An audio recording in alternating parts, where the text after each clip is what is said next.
The opinions expressed by tonight's guest do not represent the opinions or position of Spaced Out Radio, syndicated carriers, or anyone associated with SOR Media. Listener discretion is advised.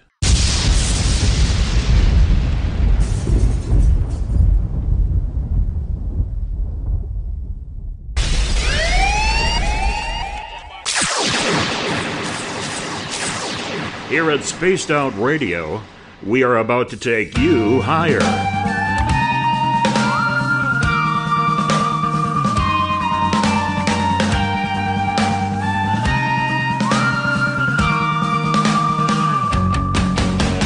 Broadcasting from the Rocky Mountains of Colorado to you listening around the world.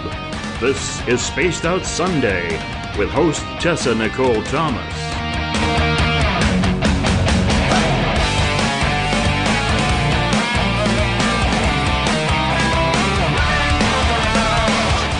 You can follow Tessa on our Facebook page at Spaced Out Radio, on Twitter at TessaTNT, and you can subscribe to her YouTube channel. Go to youtube.com/Spaced Out Radio for the archive. But we break on command 'cause women rule the world.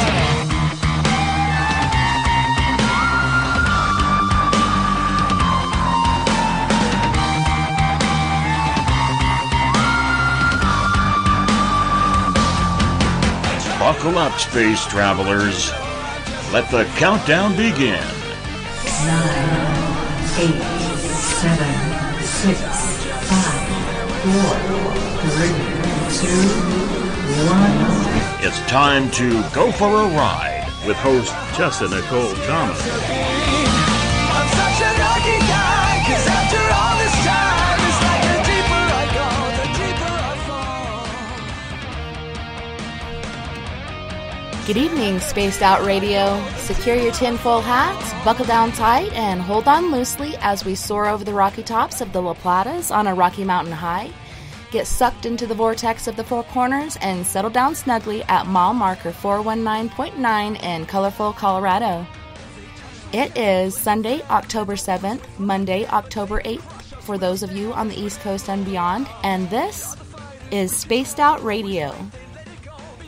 Hope you had a rockin' weekend, an awesome day, and an even better evening. I am your host, Tessa N Thomas, and I am live tonight broadcasting from beautiful Bayfield, Colorado. We are thousands strong nightly on Spaced Out Radio Network, spacedoutradio.com, Spreaker, Paranormal Radio, TalkStream Live, as well as Deep Talk Radio, which you can find at deeptalkradio.com. Don't forget to head to our website, spacedoutradio.com, where you can peruse the Spaced Out Radio store and read the encounter online dealing with everything strange, paranormal, and odd. Tonight, I have a treat for all my guys and gals out there. Tonight, we will be covering the Four Corners area, and our title tonight is The High Strangeness in the Four Corners area. And tonight, we have with us Terra Goens. And Terra is a 20-year-old Durango resident and amateur paranormal researcher. She has encountered and experienced a multitude of ghost encounters, synchronicities, and instances of high strangeness in the Four Corners area.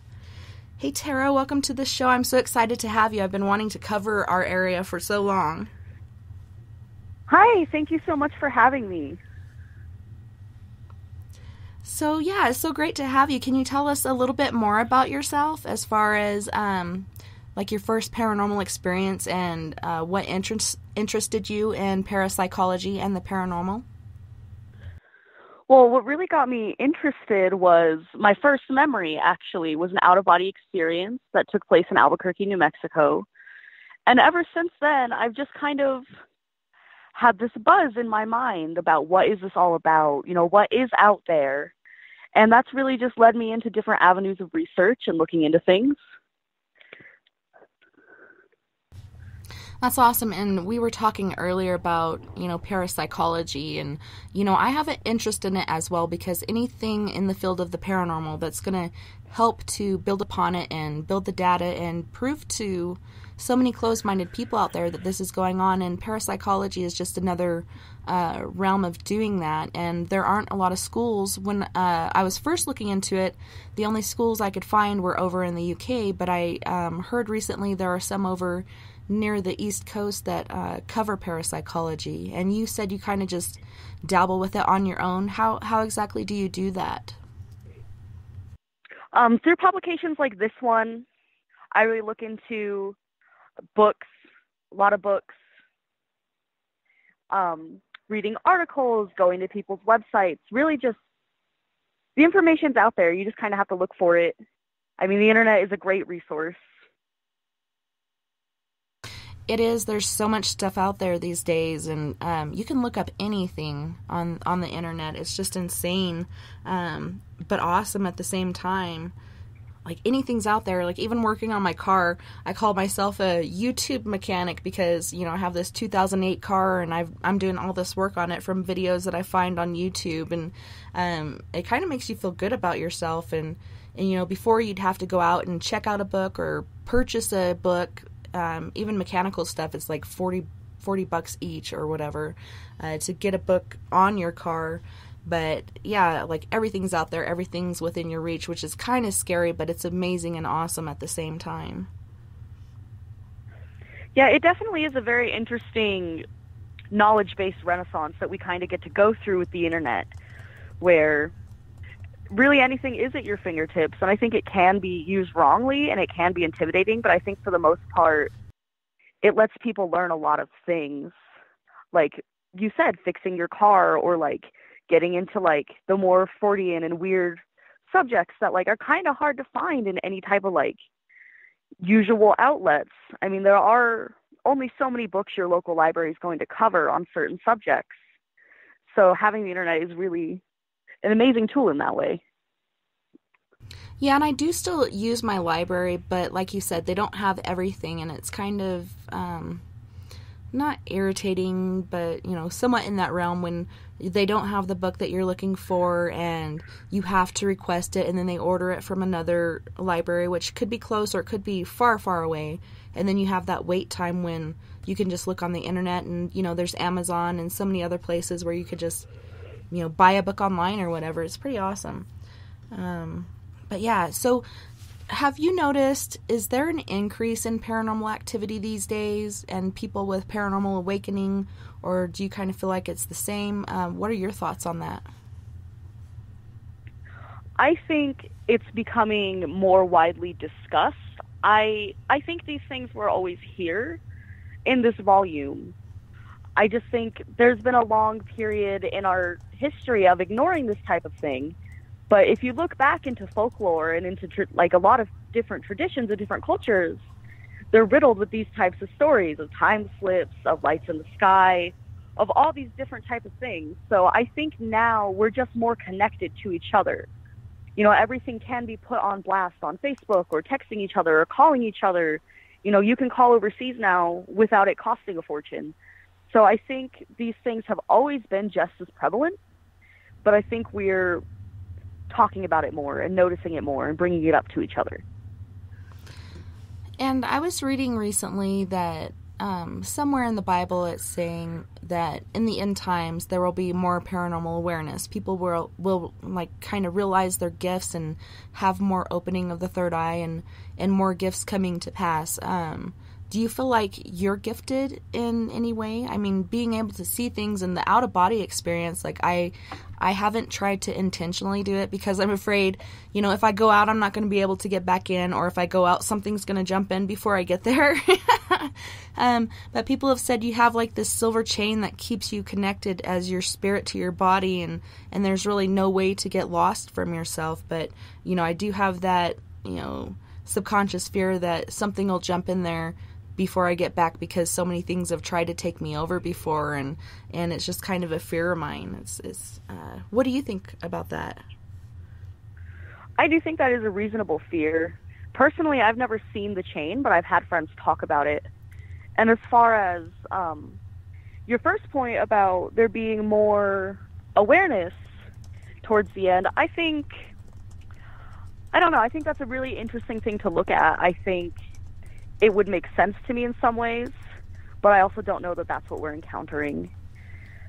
And as far as whether or not I'm gifted, I think I'm sensitive, definitely, to some things. I think I have experiences that others around me don't necessarily have, or I'm quicker to point things out when something's off or weird. Mm-hmm. And you I kind don't of know. have, I think like, I just that am gut kind of instinct. intuitive. Yeah, intuitive. You have that gut instinct, and you can read people. Are you able to read people? Oh, yes. I definitely have quite a bit of empathy in my life as far as, like, my day-to-day. You know, I notice when someone across the street, like, has just a particular vibe coming off of them, and just things like that all over. Sometimes I can say things that I think are happening with people before they can tell me. Yeah, it's pretty awesome. So I think there's some of that coming into play. So you said your first paranormal experience was an out-of-body experience. Can you walk us through that and kind of draw a picture of that for us? Like, what exactly happened? Yes. So at the time, I lived in Albuquerque, New Mexico, and I was young, maybe 1, 2. And we had this yard with this big chain link fence around it, and it was just a dirt yard. And my grandmother on my father's side and my mother were sitting at this table, and they were just kind of holding me between them on the table and chatting and dressing me up and different things. And I remember just being off to the side, watching them, just kind of observing. I didn't really have any thoughts about it. I didn't really feel anything about it. It wasn't of, like, conscious choice or experience. I don't remember experiencing any real thought. I just remember watching them talk and watching them kind of just have their afternoon. So that was kind of an interesting thing. I'm pretty sure that I've had a couple out-of-body experiences. The first one happened when I was in MRP in the Marine Corps, and that's the Marine Rehabilitation Platoon, and I decided to lay down for a nap, which is really rare for me. Like, I'll sleep when I'm dead is what I say, and I always go to bed at like 4 or so in the morning, and I'll get up at 10. I don't sleep very long, but at this point in my life, I'm deciding to take a nap before lunch, and I laid down on this rack, and I could hear the sergeant yell for us to line up. And at this point, like, I could not move.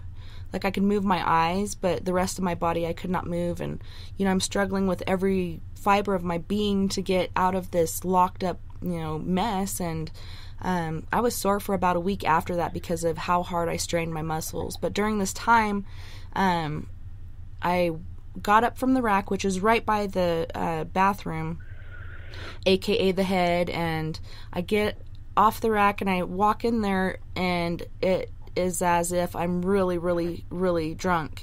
Like, I cannot hold myself up, and I'm having to lean on the walls and the sink and stuff to get around.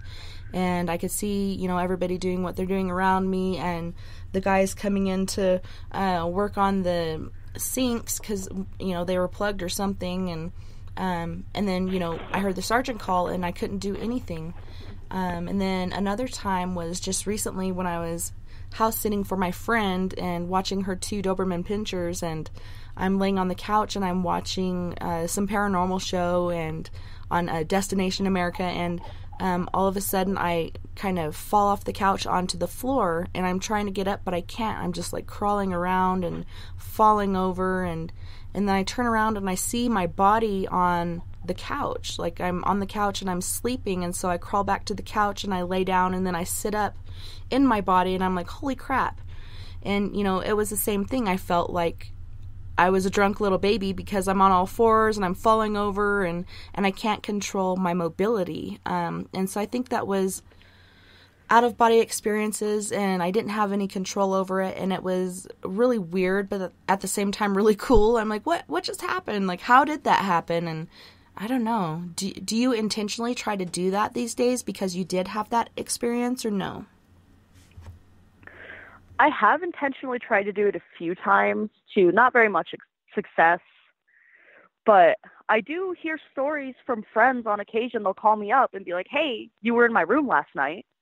And I'm like, well, what do you mean I was in your room last night? I was in my room last night. And they're like, no, you came and you pulled me out of my body and we had a whole journey. So I don't know if that's my friends having some really vivid dreams, or maybe I'm succeeding and not remembering, because I have done some reading saying that it is hard to remember your out-of-body experiences. But yours are really interesting. They sound like they could have started off as sleep paralysis. Like, a lot of what you're describing reminds me of the times I've had sleep paralysis episodes. Yeah, with the first one that I had, I had this dream state, like where I'm stumbling around into the bathroom, and, seeing what everybody's doing, and I'm carrying on or talking and walking around like I'm out of it, like I'm really, really messed up. And then, I could hear the sergeant call for us to go, and then that's when I woke up and couldn't move. Like, my eyes could move, but my body couldn't. The other time, I didn't really have that sleep paralysis thing. I, fell onto all fours off the couch and then crawled a little ways and fell over a few times, and then realized I wasn't going to get anywhere in any timely manner, and turned around, and that's when I saw myself on the couch, and I was just like, holy crap, what's happening? Did I just die or something? Because I do have heart issues. They're not medically stated, but I've had weird things happen with my heart, and so I was afraid like I had died, and so I tried to get back in my body, and it did actually work. Like, I sat up and I was like, holy crap, what was that? The only other time that I've had sleep paralysis was when I was in Farmington, New Mexico at this bar. I think it was called I wanted to say The Sidekick, but it wasn't. The Office, I think it was called. And they had these apartments in the back where they'd let the band stay. And we decided to lay down for a nap that day, so we're well rested for the night. And as usual, I'm having issues getting to sleep and quieting my mind. And all of a sudden I see this figure in the bedroom, and there's no windows. It's just a brick building, and you can see the light coming under the door, but I could see this figure standing by my bed who was darker than dark, like he was black. And then all of a sudden I heard his voice, and it wasn't with my ear, it was in my mind. And he told me that he was going to have me, and I was like, no, you can't have me. And he laughed, and when he did, he got this grin upon his face, and I shared a picture of it last night on SOR Space Travelers. I'll probably do it again right now. But when he did, like, his teeth, basically you could see them glowing and shimmering, and they were sharp fang-like teeth, like, all throughout. And he reached down and he kissed me, and when he did, it sent this, like, bolt of lightning or electricity through my body, and it really hurt. And at that point, like, I could move my feet. So I started kicking my feet frantically. And if you've ever experienced this paralysis, sleep paralysis, or whatever it is, I think if it was sleep paralysis, I'd have it more than 3 times in my life. But, you're trying to scream, you're trying to get your voice out, but all you can hear is, like, the muffled scream behind your closed lips, and kicking my feet. And all of a sudden, my husband woke up, and he saw the being and grabbed me and pulled me towards him. And then he was gone.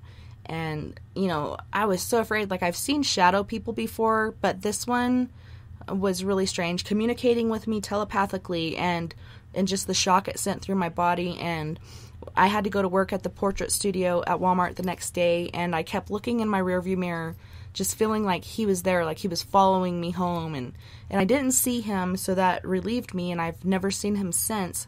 So I'm kind of hoping, like, he stayed there. And they actually, I believe, demolished that building, but I'm not sure. Maybe that's just wishful thinking. But I'm thinking I did hear something about that. Have you had any experience with shadow people or any sort of being like this? I have, and actually that story is really interesting to me because it does fit with a lot of the accounts of sleep paralysis I've experienced and I've studied and people around me have experienced. Because this dark shadow being is very common even historically in episodes of sleep paralysis. There's this very interesting phenomenon with it where sleep paralysis sufferers across the span of space and history, cultures who have no way to communicate until recently, have been experiencing these same things. So that makes me wonder what it really is. And I also thought it was really interesting that your husband saw it, because I've definitely seen things and experienced things like that, but I've never had someone, even people in the room, be able to corroborate with me.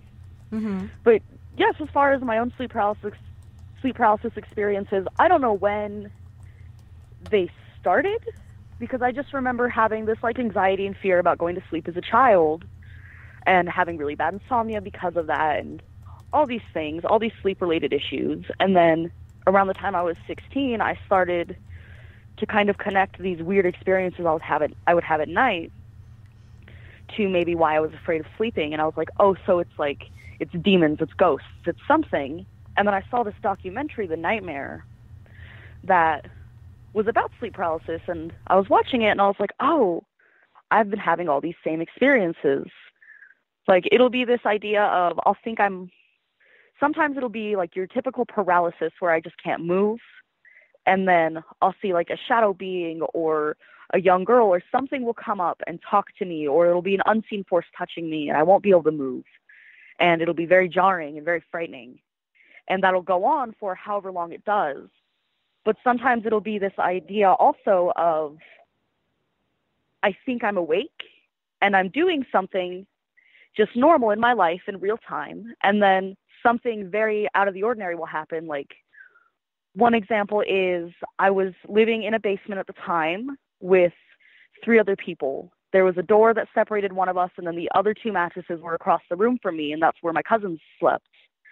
And I was having a sleep paralysis episode. I woke up, I sat up, and my 2 cousins are sitting on their beds, Sean and Jasmine. And I looked at them, and I was kind of in a cold sweat, and I was like, am I awake? Is everything okay? And my cousin Jasmine looked at me, and she said, yeah, you're awake. It's okay. And then this like look of realization went over her face, and she said, oh, except we're both at work. Sean's at work right now. And he looked up at me and just blinked out of existence. And I realized I was still sleeping. So I've had a lot of very tangible, very dream state, but realer than real experiences with sleep paralysis, more than I've had the shadow beings. So did you get a hold of her and see, did she actually experience that too? Or was that just you? Or what exactly was the basis behind that? She did not experience that. When I finally did wake up, I was alone in the house. Everyone else was at work because I was working third shift at the time, so I was sleeping through the day and everyone else was gone. And I waited for everyone to get home, and I kind of told them the story. I let them know what was going on, and no one really had any recollection of that. I think that was just something within the paralysis maybe, but I don't know. It's always kind of a question I've had as to maybe, you know, in sleep paralysis, do you go to different realities maybe, or, you know, is it all the dimethyltryptamine in your brain that causes your dreams, and then paired with the paralysis of your body during sleep? You know, it's a very interesting subject. It is, and there are people that experience it all the time, and there are even people saying that when they do experience it, they can't even open their eyes, like their eyelids are frozen shut.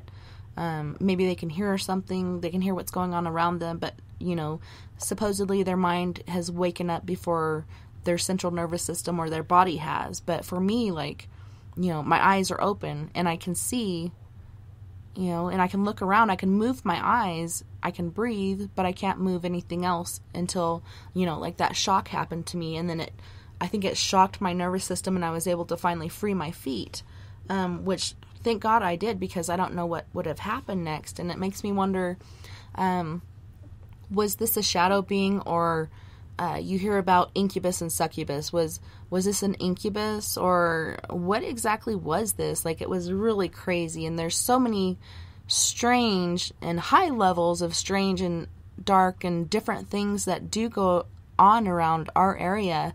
And I've had psychic mediums tell me, I don't know if you've ever done the world's largest ghost hunt, but each year they ask you to bring a psychologist and bring, you know, a psychic or a medium. And so I was trying to get a hold of people to join us as a psychic or medium. And each time, like, at first they were like, oh yeah, that's cool. And then once they discovered we're trying to, you know, basically build this bridge between our world and the paranormal world, then they're like, oh no, well, this area is just basically like a huge vortex, and we feel like if we did something like that, like a lot of dark things would happen. I don't know if that's true. Do you have any thoughts on that? I've heard things like that a lot too, and I've personally felt that way about this area in a lot of different times, because this is a very interesting area in that respect. There are a lot of things that happen here. I think in Durango, I'm kind of hard-pressed to find people who haven't had strange experiences. And I do think there is something to that. I don't think we should necessarily be afraid of trying to build that bridge and have that communication. I do think we should go in cautiously, though. And I've heard, from what I've known, a lot of this area before the colonization was a lot of sacred lands and a lot of ritualistic lands and a lot of areas already known for having these beings and these connections and like these UFOs and these ghosts and all these things going on. So I do think there definitely is something to that with this area. I've had quite a few people come into my life, and when I ask them, why did you move to Colorado? Why Durango? How did you even find this place? They'll tell me things like, oh, well, the energy pulled me here. Oh, well, I dreamt about it, and things like that. So I definitely do think there is something to the idea that there could be vortexes or a large vortex here. Yeah, it's pretty interesting, and I've heard of a lot of stories with graves being disturbed. In Ignacio, Colorado, when they were building the new junior high school up there and digging to do the foundation and everything, they dug up a bunch of old, like, native bones, and there are stories of hauntings up there at the junior high school in Ignacio.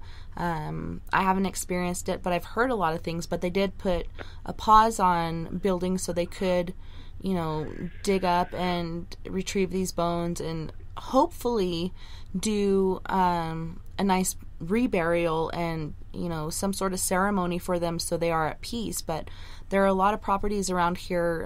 One of my daughters, my oldest daughter, Kinsey, she's 18. One of her friends lives on a property, and an oil company came in and they dug and they put this oil rig in and they dug up bones. And instead of reburying it and calling in I would say Ute Indians to rebury these bones and do a ceremony for them, they just let them lay there. And so this girl was having all kinds of paranormal experiences. She was hearing voices telling her to do things that weren't good, and just having evil thoughts and hearing voices within her head and things like that. And it just kind of, I just don't understand how people can do that. Like, how do you dig up bones and not have respect for that life? And then, you think about people that are driven by the almighty dollar, which is the root of all evil, basically. They just let it go and they don't think about what's going to happen. I mean, I wish it would haunt them instead of the person living on that property. Yeah, that definitely is something that bothers me, is when these remains and these artifacts and things like that are found, how it's not handled with care or handled properly.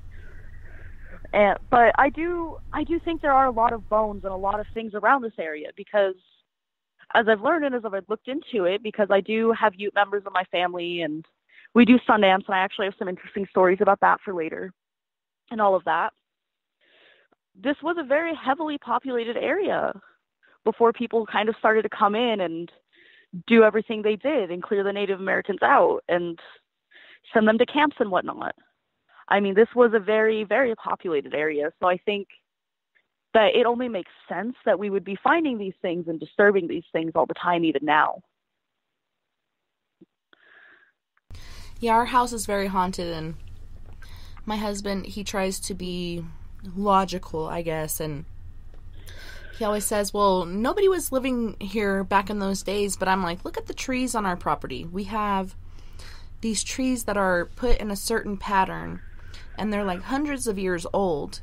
Yes, this trailer is only a 70 whatever model, but there was somebody here before us. Like, just because there's not the original dwelling or whatever was on this property, somebody planted these trees and this structure. They're in each corner of the yard, and the one in the backyard is extremely big. Like, it's at least 100 or 150 feet tall blue spruce trees. and we call it the Tree Fort. And before we got AC, we'd go in there during the summer because that was the coolest place on the property. But we have so much paranormal stuff going on here, some of which I think dates before the guy that passed away here from emphysema, which was back in, I think, the late 90s. And, you know, I've encountered him a few times, but there's other things going on with this property as well that are a bit darker. I don't know. I'm pretty open-minded, and I don't believe everything. Like, I'm not going to eat up everything that somebody feeds me, but I listen to my gut and my instinct, and when it tells me there was somebody here, like, what would you think if you had these trees that were this old? Would you think somebody planted them? Because they're not all over the place. I think somebody was here, and they set up a home, and something tragic happened, and that's what's, you know, causing all these weird things to happen in my house. Well, I think it would only make sense that if the trees are set specifically and it's cooler there in the summer, that it would make sense that it was very intentional, especially, you know, earlier on in the time before AC and things like that. If they were set up as like a cool space, that would make sense to me. And then I think another common thing that like people don't take into account with hauntings and activity and things like that is that people want to be like, oh, well, this house is new, but all land is ancient. All land is so old and has so much more history than any of us could even fathom. So I think that likely there's a lot of things going on in a lot of places, and we kind of want to look away from it because we don't have any tangible history of it. But I mean, human beings were not always keeping records.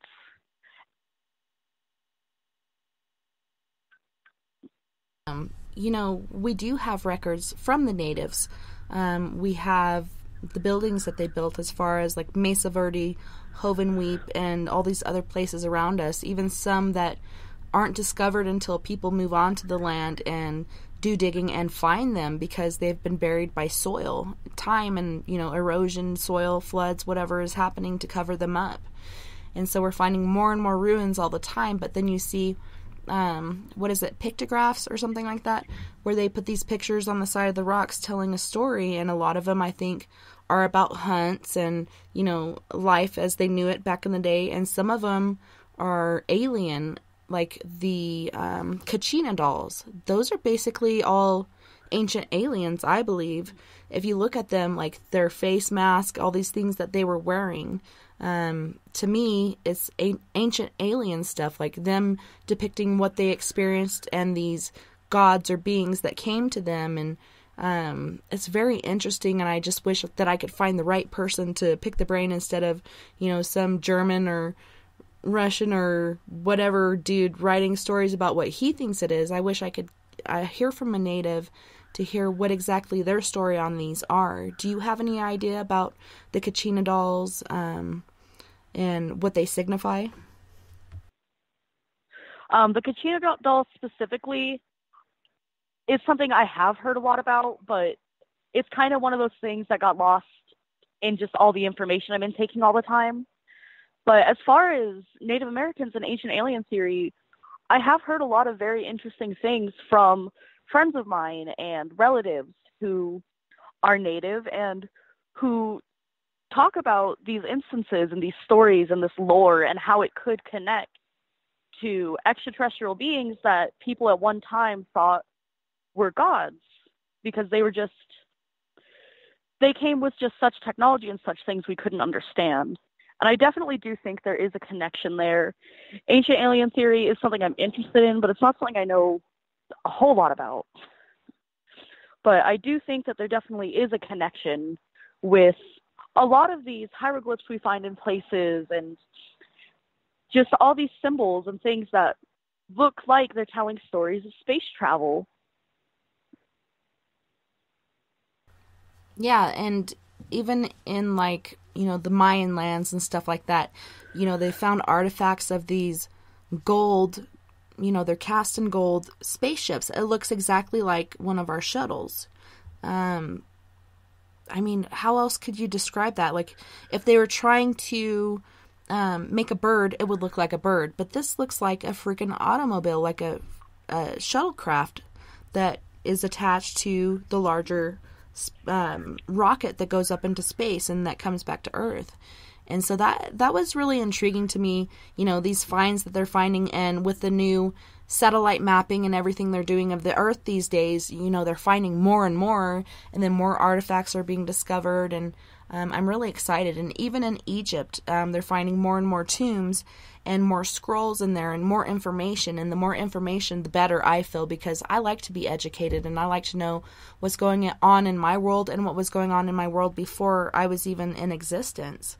And, because we can learn from the past. And what really scares me is schools are taking world history and history out of school.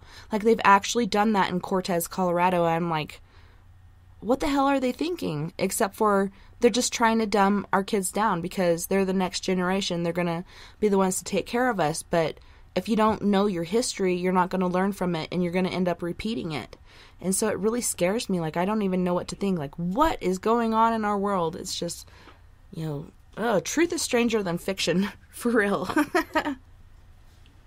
It really is. And I didn't hear about that, actually, about them taking history out of the classrooms. I don't think that's good. I don't think that's a good thing at all. But on the vein you were saying with the Mayan and Egyptian things, those civilizations also achieved feats that we couldn't achieve today with some of the things they have. There are holes drilled in walls and things in Egypt that are so precise that we can't replicate it now. There are hieroglyphs and things that show light bulbs and just all these things that should not have been back then. And then even on a different kind of vein with it, there are places in the Bible where it definitely, it describes beings coming in on saucers of light, and these things that sound very much like extraterrestrial encounters.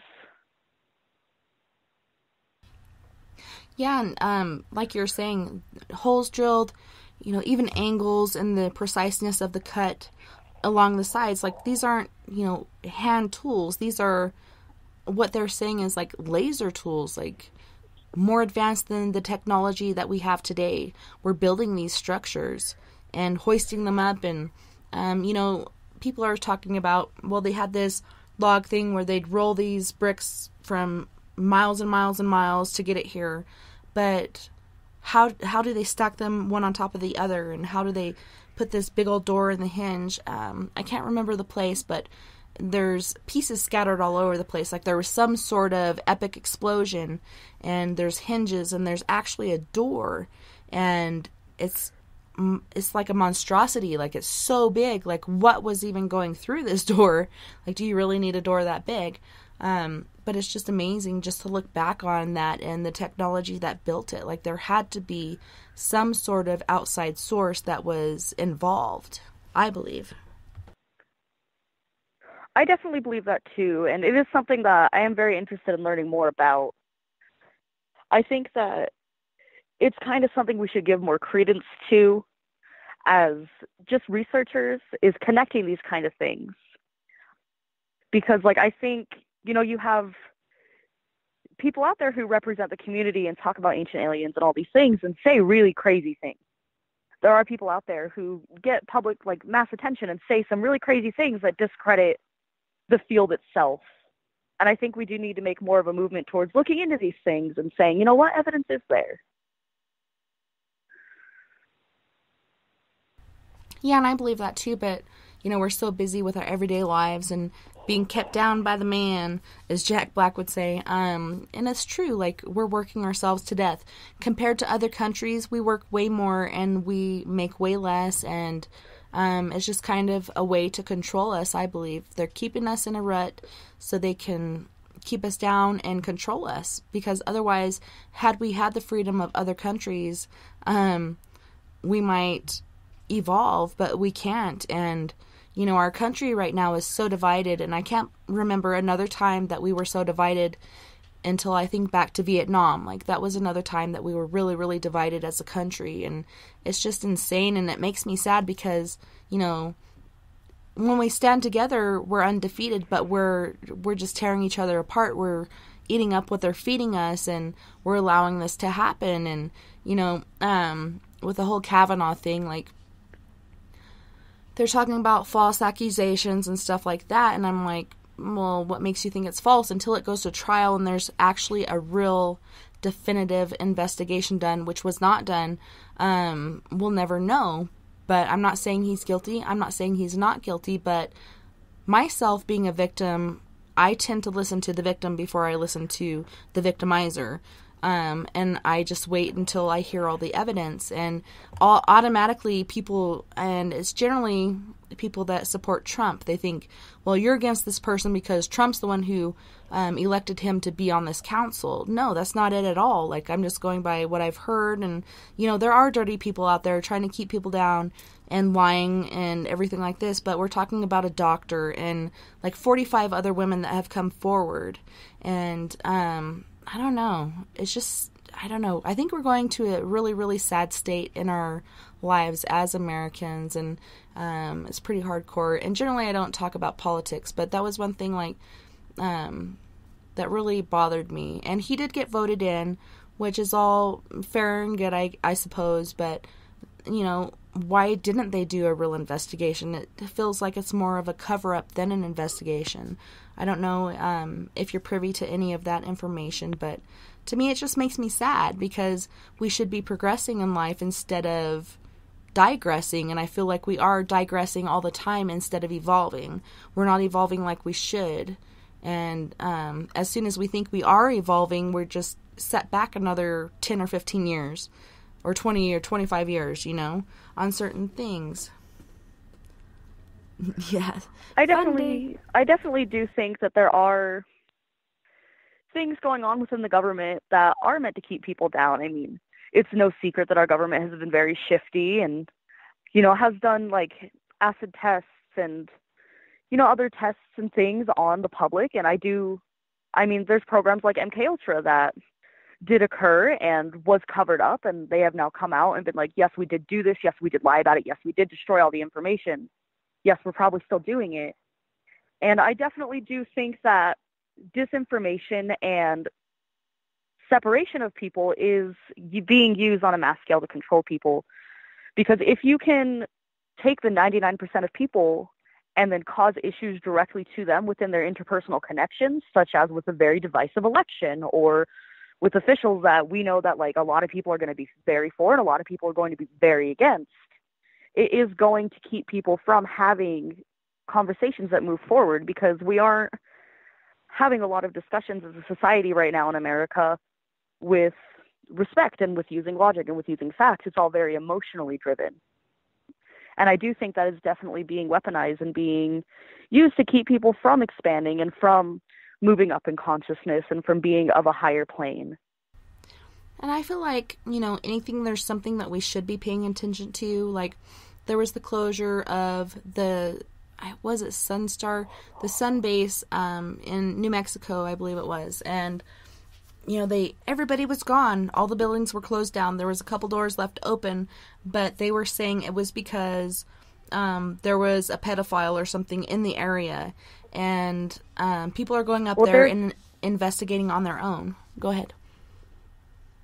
What they were saying, the official statement is a janitor there had been looking at child porn on one of the laptops when he was cleaning at night, and that's why they shut it down. But yeah, I do think it is interesting that they did shut it down right as there were some anomalies being detected and things like that. And it does seem, with the information that's come out and what I've seen, it does look kind of like a cover-up. Yeah, you know, they have Nibiru and whatever the other terms for it are, and they shut that one down, and I think they shut down several others. And when have you ever heard of a pedophile being found somewhere and they're shutting down a whole district or county or whatever? They don't do that. They don't care enough to do that. Like, you know, kids are raped, people are raped all the time, their souls are killed. They don't do anything about it, really. They don't shut down the post office. They don't shut down all these working amenities. They just allow it to continue. And to me, it's just a BS story. Like, you know, look at this hand while the other hand's doing this, or don't look behind the curtain. It just seems like a lot of BS to me, and like a cover-up. And like you were saying, different people that have their own scopes and technology and such in their own homes that are researching these things are finding these crazy huge anomalies by the sun. You can see all these large round spheres, and I think they do kind of charge from the solar energy that comes off of it. But they shut it down, and they shut down several other starports, and so it was pretty interesting. And then when they said it was because of a pedophile, I'm just like, I call BS. Like, this is not, no, you guys never do this, ever does this happen.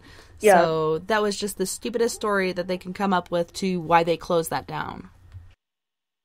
Yeah, there isn't a lot of precedent for entire areas being shut down like that for an incident such as that. It usually, if it is taken care of, it's just that person was arrested, everyone went home that day, if that. Historically, there hasn't been a lot of entire shutdowns like that haven't led later, 50, 60, 70 years later, to a freedom of information request and a whole process that led to revealing a cover-up. Yeah, I think it was a lot more than what they were saying, because it just doesn't add up. Like, this story does not make sense. And to me, common sense prevails, and yeah, there's not a whole lot of common sense there. And it was funny because I was watching this one video of a guy that had gone up there, and he's looking through the windows and trying to get through a door because he heard that there was a door open that went into one of the main labs and offices, and he came to this door, and right on top of the trash was an X-Files DVD set right there, and he's like, is this some sort of message? Which I don't know if it was, but it was pretty funny because it was just kind of all tying in together. But yeah, people were just up there investigating, like tons of people going up there one after the other, and as soon as this guy goes out, he finds like 3 or 4 more people coming in, and they're all talking about it, how they've been around there and been checking it out. But Rano in the chat room says, hello, Tara. So Jess in the chat room is saying, what about the shift? Like, so after your out-of-body experience at a very young age, what was your next paranormal experience? Was it some sort of time shift or time loop, or was it something else? So let me think for a second. I do have a time loop story, but that was fairly recent, maybe a year and a half ago.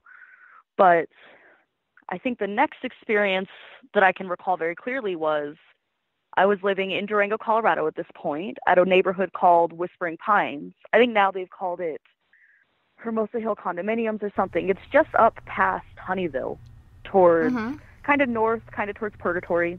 I actually used to go to your house because I'm friends with your mom. Yeah, she was telling me that before the show, actually. Yeah, she's so awesome. I love your mom. She's amazing. You're so lucky. She is. I think she's actually listening tonight. Hi, Nay. Which is kind of cool. Yeah. Hi, Mom.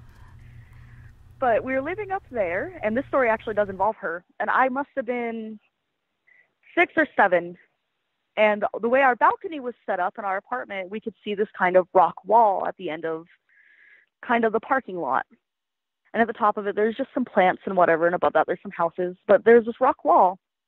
And there were these 3 men there, just, like in leather jackets, just talking and smoking cigarettes. And I was like, that's kind of interesting. Like, Mom, look at those men. Like, it's kind of late. Why are they out there like that? Because people usually just smoke on their porches.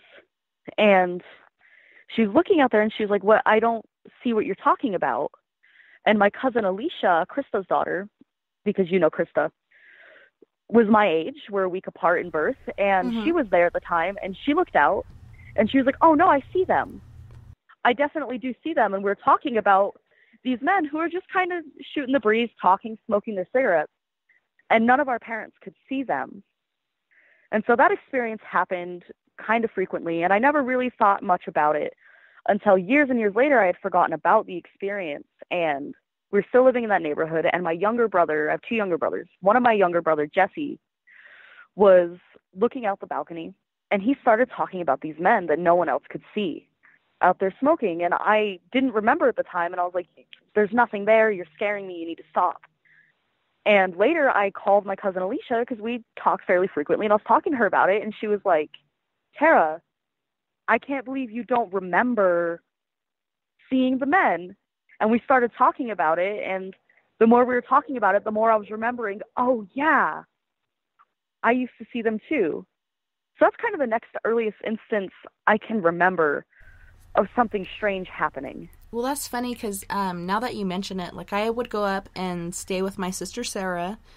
Do you remember Sarah? I do. Okay. I would go up and stay with her, especially after Fabian was murdered there right in front of her apartment. And I would see and feel different things. And I do remember seeing those guys. And I thought that they were real because, you know, usually when you see a figure that is not really there, it's just an apparition or a ghost or a spirit or whatever you'd like to call it. You couldn't see through them. They looked like they were full formed, but they were out of place. Like, who are these guys? But you're so busy with everything else that's going on, or I was, that I really didn't pay much attention to it. But I do remember seeing them just standing across the way, sitting there smoking and cutting up, you know? You couldn't really hear what they were saying or anything because it was just kind of jarbled or whatever. Maybe they were talking really quiet or something. But that was so cool. Like, I didn't remember that until you had mentioned it. That place is so heavy with activity. Whispering Pines, oh, definitely. I definitely do have a few stories of some very strange things that happened up there that a lot of people saw. That's really cool that you saw those same men, because now that's 4 different people who have experienced that same phenomena. So that's really interesting. I wonder if that still goes on, if those guys are still smoking up there. Yeah, and it makes me wonder, who are they and what are they doing? And we should go investigate. Like, I have all kinds of tools and stuff like that. I'd like to know their story and why they're there and what's going on. Is it residual or is it intelligent? We definitely should. That's a very interesting question. Just because of the way it happened and the way I saw it one way and Alicia saw it the same way and my younger brother saw it the same way and you saw it the same way, I do think it's probably residual. But, you know, I don't have any evidence for that. That's just what I think. Mm-hmm. Because it would make sense, because they're always just kind of there in the same spot, doing the same thing, just with each other. Yeah, and they are. They're just out of place. I think they're, like, back in, I don't know if it's the 70s or 80s or something, but back in that time, perhaps they were coming back from a party or something in Durango and got in a car accident and were just hanging out at home like they usually would. And just continue to do that occasionally because they're not always there, but occasionally you would see them. And I'm kind of an introvert. Like, I don't go out and try to socialize with people unless I'm, you know, at a bar and really buzzed. Then I'll talk to anybody. But, you know, I'm very much the same way. Yeah, so I didn't go up and try to talk to them or socialize or anything, but I did notice them. And it did seem kind of weird, like, but maybe it was just a different crowd because there were so many different crowds up there in that area. So many, it was so diverse as far as people and cultures and such. So yeah, that's very interesting. That is so cool that you brought that up because now I remember it. It just triggered my mind. Yeah, that actually is really cool. And that's kind of a cool kind of synchronicity that I saw it and forgot. And then my brother brought it up to me. And then you saw it and forgot, and I brought it up to you. That's kind of a cool kind of thing where, I don't know, I just find that interesting that it happened the same way 2 times. Oh, well, Jess well, it's not Jess. It's your mom coming through Jess's link. But she said that the kids could see Fabian outside the window. Do you remember that? What was he doing? I remember one time, this was a few years after I went downstairs. We're having a party kind of up at my mom's house. You know, the adults are all there. They're drinking. I'm like 12 or 13, so I'm sneaking alcohol. And it's whatever. I smoke. My mom doesn't know yet. Sorry, Mom. I know you're listening. And I went downstairs. We lived in a different apartment at this time, closer to where he was actually murdered. And I went downstairs, and I'm smoking a cigarette, and there was a guy sitting on a car. And my mom, I think someone else told the same story happened to them. But there was a guy sitting on a car, and he was all in shadow. It was dark. I couldn't really see him. And then we just kind of chatted, and I smoked. And then I went upstairs, and I kind of started asking around. I was like, you know, who's the guy down there? Like, he knows everyone. Like, we talked about everyone. Like, who's that guy down there? And no one could ever figure it out. And it was later someone told me that same story happened to them.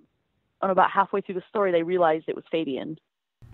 That is so crazy because that was a sad day. Like, that guy that killed him was supposed to be a pastor or, you know, a man of God, and he was very, very nice to some people, but he was very, very mean and aggressive to others, and I think he had some sort of jealousy going on with Fabian. And I remember him saying to him, "I want your papers," and everybody was just chalking it up to, well, Fabian is Hispanic, so maybe he's talking about, you know, his papers being in the country. Is he really a legalized person or not? But really what he was talking about was his death papers. And everybody was sitting out there that day, and they were having one of their bump contests. Like, they'd play the stereos as loud as they could, and they'd bump their favorite song, and it was, everybody was having a good time. And then he came up and just stabbed him, basically gutted him, and Sarah tried to save him, like, and we'd gone over it in our minds over and over again, like, should we have called 911, whatever, but it was so far out there, it would have taken so long. And so she figured, had she just taken him to the hospital, she could save him, but she couldn't. You know, he just basically bled to death in the back of her car, which was so tragic. And then about a week or two later, she found out she was pregnant with his son, which she named after him as Fabian. But it was so sad. He was such a bright light in the world, and he was such an amazing, happy person. And, you know, he had his head on his shoulders quite well, and he would ask people, you know, how are you? How's your life going? And he really did care. But yeah, that was so sad. Like, I don't even understand why that guy did that. And he had his own wife, and he had his own child that he should have been thinking about instead of taking this person's life. But, you know, there are dark entities that do take over us. I don't know if that's something that happened to him, because it was so out of character for this guy. But I do know that this guy was sleeping around on his wife as well. So that was crazy, and very sad. Like, such a tragic loss for so many people.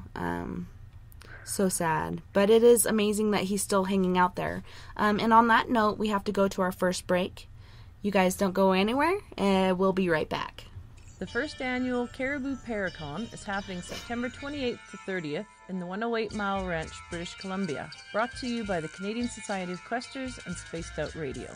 Come listen to our featured speaker, Grant Cameron, along with Elizabeth Anglin, Paisley Town, Mike Moran, Eric Cooper, and more. It's a 3-day supernatural adventure at the Spruce Hills Resort and Spa. Tickets for the weekend are $150 Canadian. The Caribou Paracon, celebrating everything paranormal. Are you tired of being blocked, shadow banned, or placed in jail for simply posting your thoughts on social media? Social Media Freedom can take care of that for you. Social Media Freedom is the newest and one of the best free new apps that allows you the freedom to post what you want, when you want. It takes seconds to download from your app store. Come join the tribe at Social Media Freedom. It's time to set yourself free.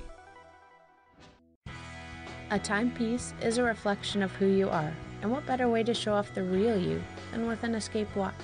Escape is a lifestyle brand accessorizing your days and nights. Choose to escape and create the life of discovery that you deserve. Dream, play, unite with your own personalized Escape watch. Head to escapewatches.com. There is no time like the present to enjoy your escape. Use promo code SMF2017 for your 20% discount today. So, you love talk radio? Then you'll love TalkStreamLive.com. TalkStream Live is always on, 24/7, with the best streaming talk shows. Find your favorite talkers and discover some new ones. It's free, readily available online or on mobile with any smartphone or tablet. Finding your favorite talk shows all in one place has gotten a whole lot easier. Just go to TalkStreamLive.com. Be sure to download the free apps from Google Play or the iTunes App Store. The Call of the Wild is in Vancouver. The Moose Vancouver is one of the hottest bars and restaurants in the city. Open until 2 a.m. nightly, the Moose will rock you like a hurricane all night long. Great food with everything on the menu at $6.95 near the corner of Nelson and Granville. Get your horns up and come rock with us. The Moose Vancouver, the official rocking bar of Spaced Out Radio. Are you an experiencer? Have you had run-ins with strange creatures you can't explain? ETs, Dogman, Bigfoot, werewolves? They're enough to scare the daylights out of anyone. Hi there, I'm Butch Witkowski from your Four Cop. And on the last Monday of every month, you can listen to me and the host, Dave Scott, talk about the weird and the strange, being reported on Spaced Out Radio. I'm going to bring my investigations and sources, you bring your experiences, and we'll figure out the rest together. Strange Days on Spaced Out Radio. Come tune us in at spacedoutradio.com. You know, it's hard being the bad man of ufology, but that's just the way that I like it. This is Chris George Zuger, and I'll be hanging out with Dave Scott and SOR scientist Chris Cogswell for Reality Paranormal, the second Wednesday of every month. And our job is to break it down and come to conclusions as to what is really going on in the supernatural world. I'd love for you to join us and bring your questions for us to investigate right here on Spaced Out Radio. There's news, and there's the encounter. This is Spaced Out Radio News Director Everett Thiemer inviting you to check out The Encounter. Our half-hour news segment every Monday through Friday night is different compared to what you're used to. Our goal is to bring you the weird, strange, and interesting stories the mainstream tends to leave out, and stories that will make you scratch your head in disbelief. The Encounter can also be found at spacedoutradio.com and on our Facebook page, SOR The Encounter. Come give us a read. Do you want to know what's really going on in your world? Do you have questions about who you can trust in the mainstream media? Then look no further than the Rebel Planet. Come get the straight answers right here at spacedoutradio.com. Join me, Jamie Sexton, creator of Rebel Planet News, as I fill you in on the stories behind the stories. All you truth seekers, be sure to tune in to Rebel Planet on spacedoutradio.com the third Thursday of every month. Hi there, this is Dave Scott from Spaced Out Radio, and I want you to come on a nightly journey. Starting at 9 p.m. Pacific, midnight Eastern, every Monday through Friday, you can come hang out with me and the other space travelers.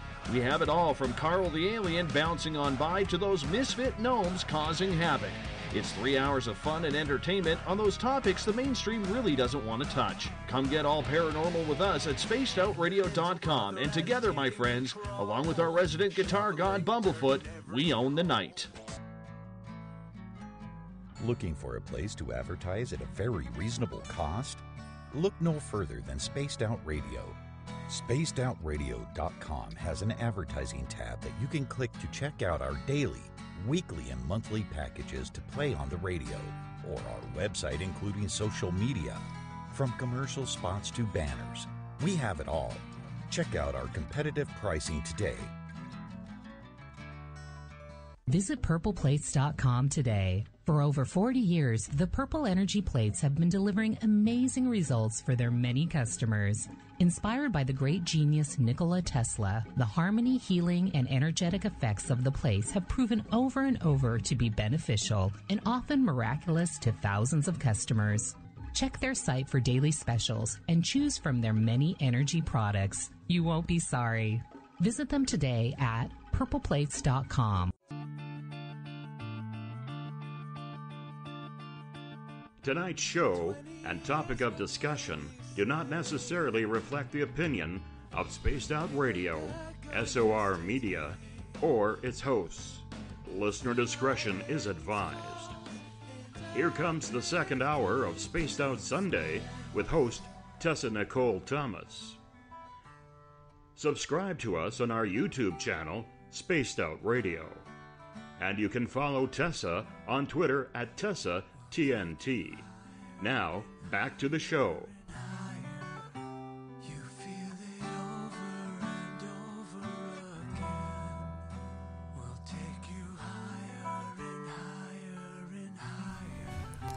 Hey guys, welcome back, and it's so great to have you listening tonight.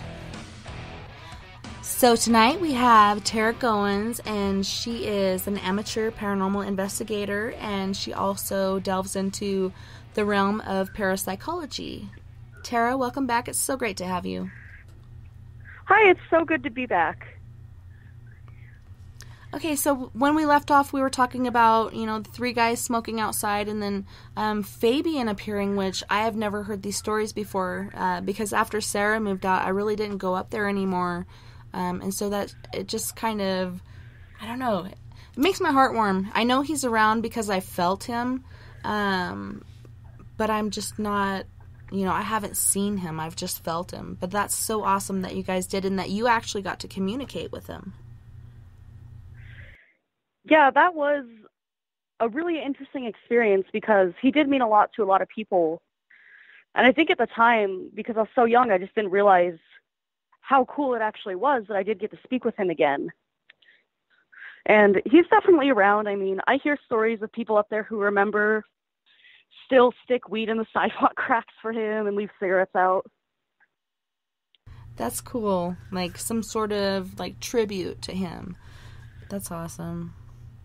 So, moving on from there, what was your next paranormal experience? Like, we are in October. This is the realm of Halloween, and I'm so excited because it's my favorite holiday of the year. Yeah. I love Halloween. What was your next experience? So from this point on in my experiences, it was so many and so frequent that it's kind of hard to place a timeline on. Let's kind of talk about Whispering Pines as a place for a second. Okay. Because I've had a lot of experiences there. It was a very haunted place, and there were a lot of weird things. I mean, there was a time when some of the landlords there were running a cult. Like, oh, dang. It's just a very weird place. So I remember in apartment 77, where I lived when I saw the men in the coats smoking, and I had 2 different apartments there, and that was the first.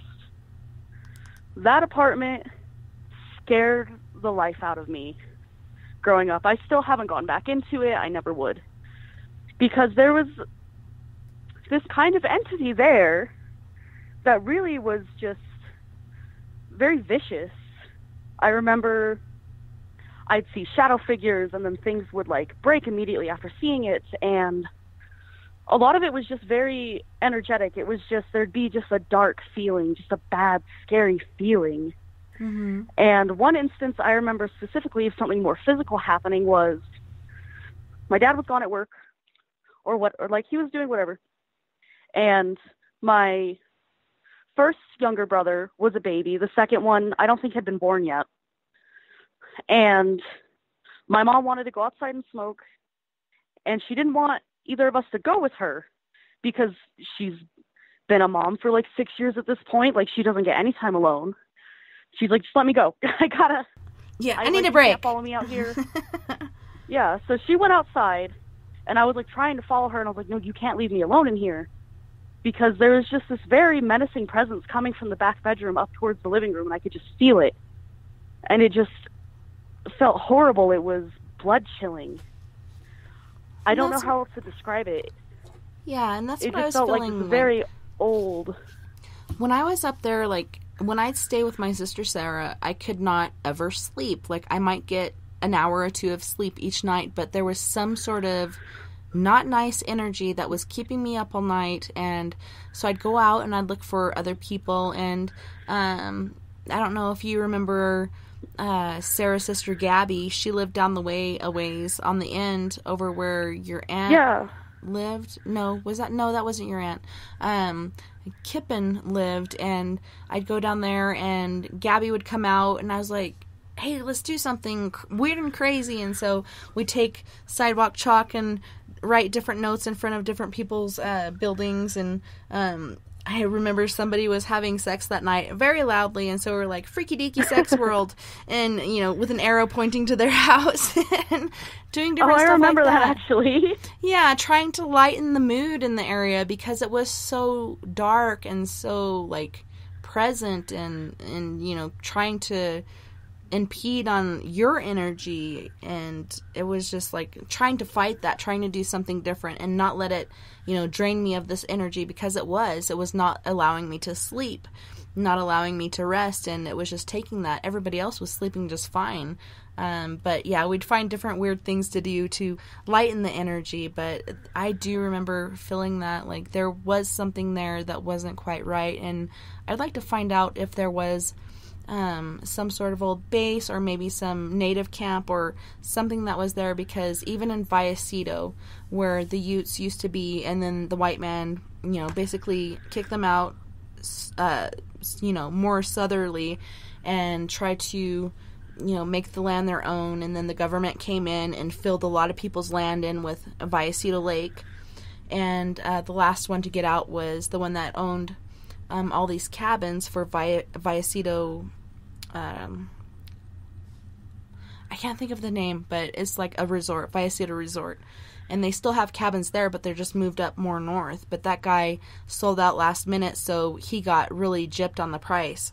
And because he did put up such a fight. But, I mean, our government just messes us over so many times. And, you know, not just the natives, but us. And we all have to really go through that. But I do feel bad for the natives, and I do feel like there's so much tragedy and turmoil up in places like Vallecito and Whispering Pines and stuff like that, and it makes me wonder if it's some sort of curse or something because of what white man did to chase them out and take away their livelihood and their lives that they've worked so hard for all these years, and just, you know, basically acted like it was nothing because AKA they're savages, which is so ignorant to me. Like, to me, they were more advanced than us because they have this certain knowledge of the earth and how to coexist with it and protect it. And we come in and just rape and pillage it and, you know, use it up, and we continue to do it today. But do you feel like there's any sort of curse or is there any lore or anything like that out there about that? So about Whispering Pines specifically, I haven't been able to dig anything up. I remember, so I've done a lot of research about up there, and I remember Krista Atencio, Alicia's mother, who lived up there for a while, had done a lot of research about the area because when she was living there, she was like, okay, so this is all pretty messed up. Like, what happened here to make it like this? And she couldn't find anything past the 70s. There's nothing on it. Whatever happened there has been kind of scrubbed from the records as far as I can find. But, you know, maybe one of the listeners out there can find something else about it, because I'd be very, very interested to hear about that. Well, yeah, and so many things are covered up. Like, they're not going to record horrid and terrible things. Maybe there's personal records from somebody that did have some sort of conscience and kept that record, but it's not going to be public knowledge. Like, you have to find it through different families, I believe. But I'm really interested to find out, and especially with those three guys and even the darker energy that has been there and what's been going on there and kind of feeding upon people and driving people to do crazy, insane things, because there were so many insane things that happened up there. Do you agree with that? Oh, I definitely do. It was kind of like living in like a city ghetto, but here. Like, it was just so violent, and there was just a lot of drugs and just a lot of bad things that happened up there that was really disproportionate for our area. Yeah, it was pretty weird.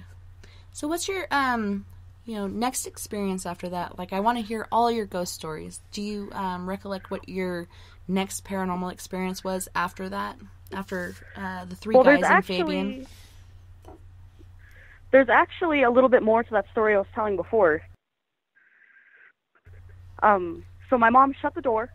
She didn't want me to come out and smoke with her, and she was holding it shut.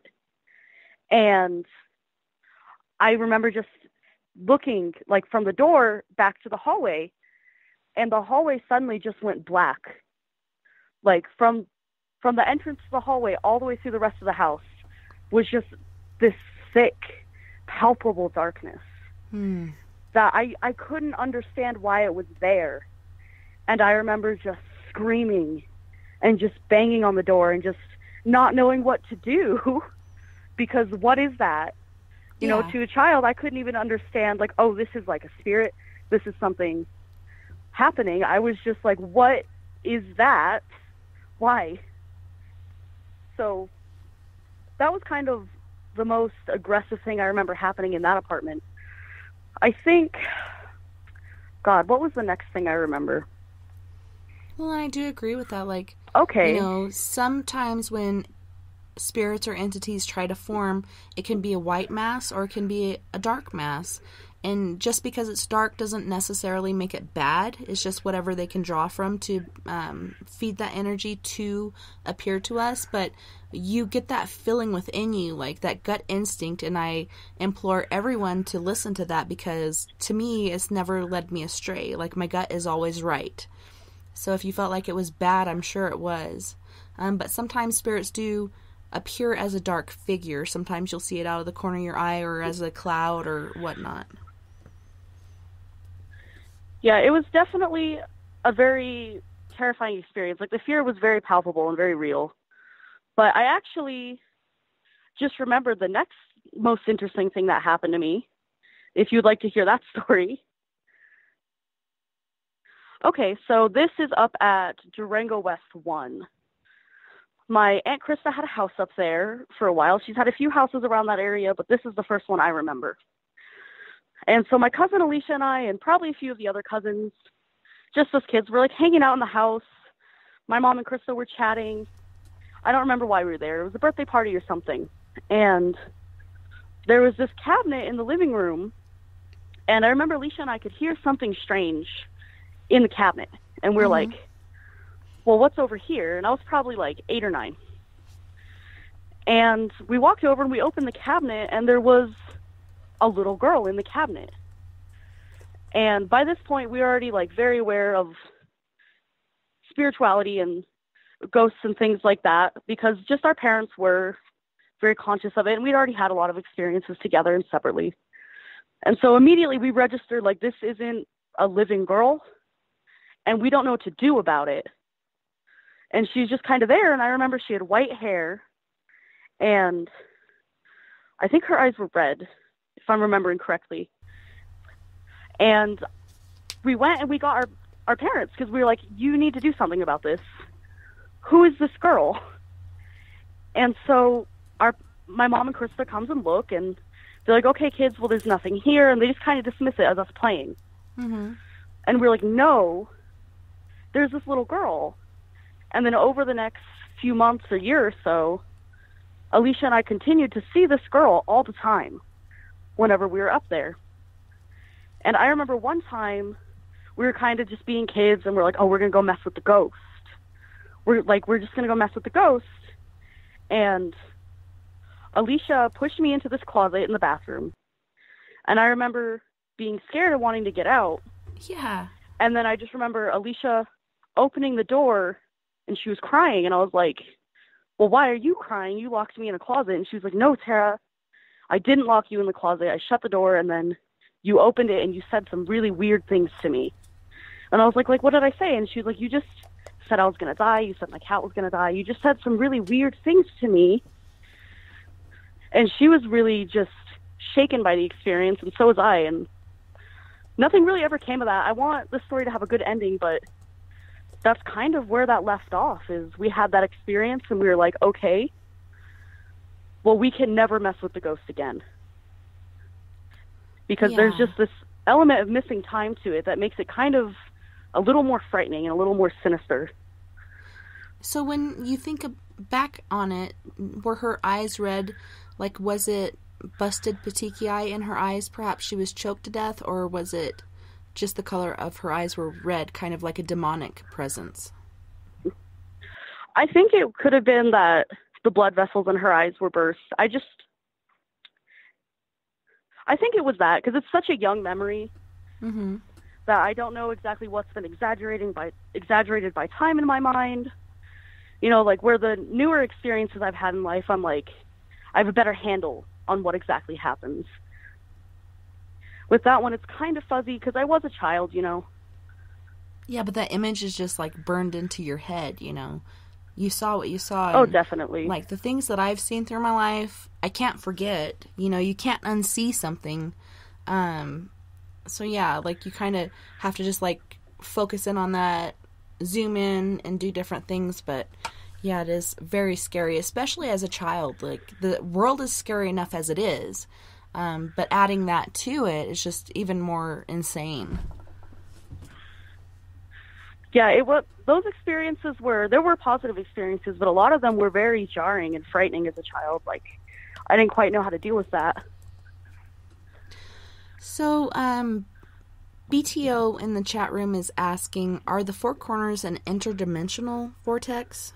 What are your thoughts? I think it's more spiritual than anything, but there are different dimensions, so I guess you could refer to it as interdimensional. What are your thoughts?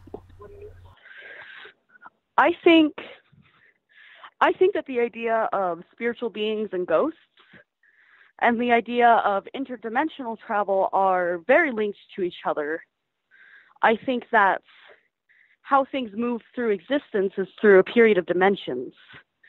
So I would say probably both, in my opinion, just because I link the two together so synonymously that I think it is really the same phenomenon. We're looking at it through different lenses of perception.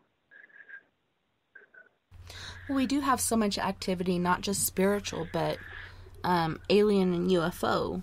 I've actually seen an alien orb in my backyard only 20 feet away from my house, and it was about 3 or 4 feet in diameter and about the same distance off of the ground, and it was moving at a slow and walking pace.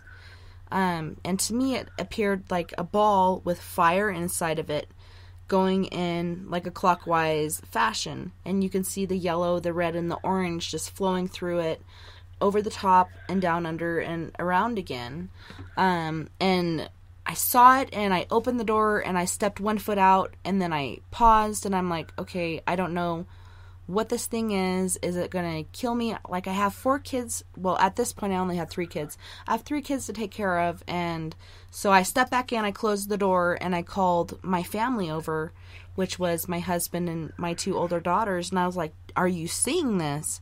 And to me and Mackenzie and Nova, it appeared to be this ball with fire, liquid fire within it. To Vern, it looked like a ball with a bat in it that was glowing and flapping its wings at a very slow pace. So it was weird that it appeared differently to us, but it kind of makes sense as far as the mind control and other things that they can do. Especially when probing and doing all these other things, like they can make you feel pleasure instead of pain, and happiness instead of fear, and all kinds of other things.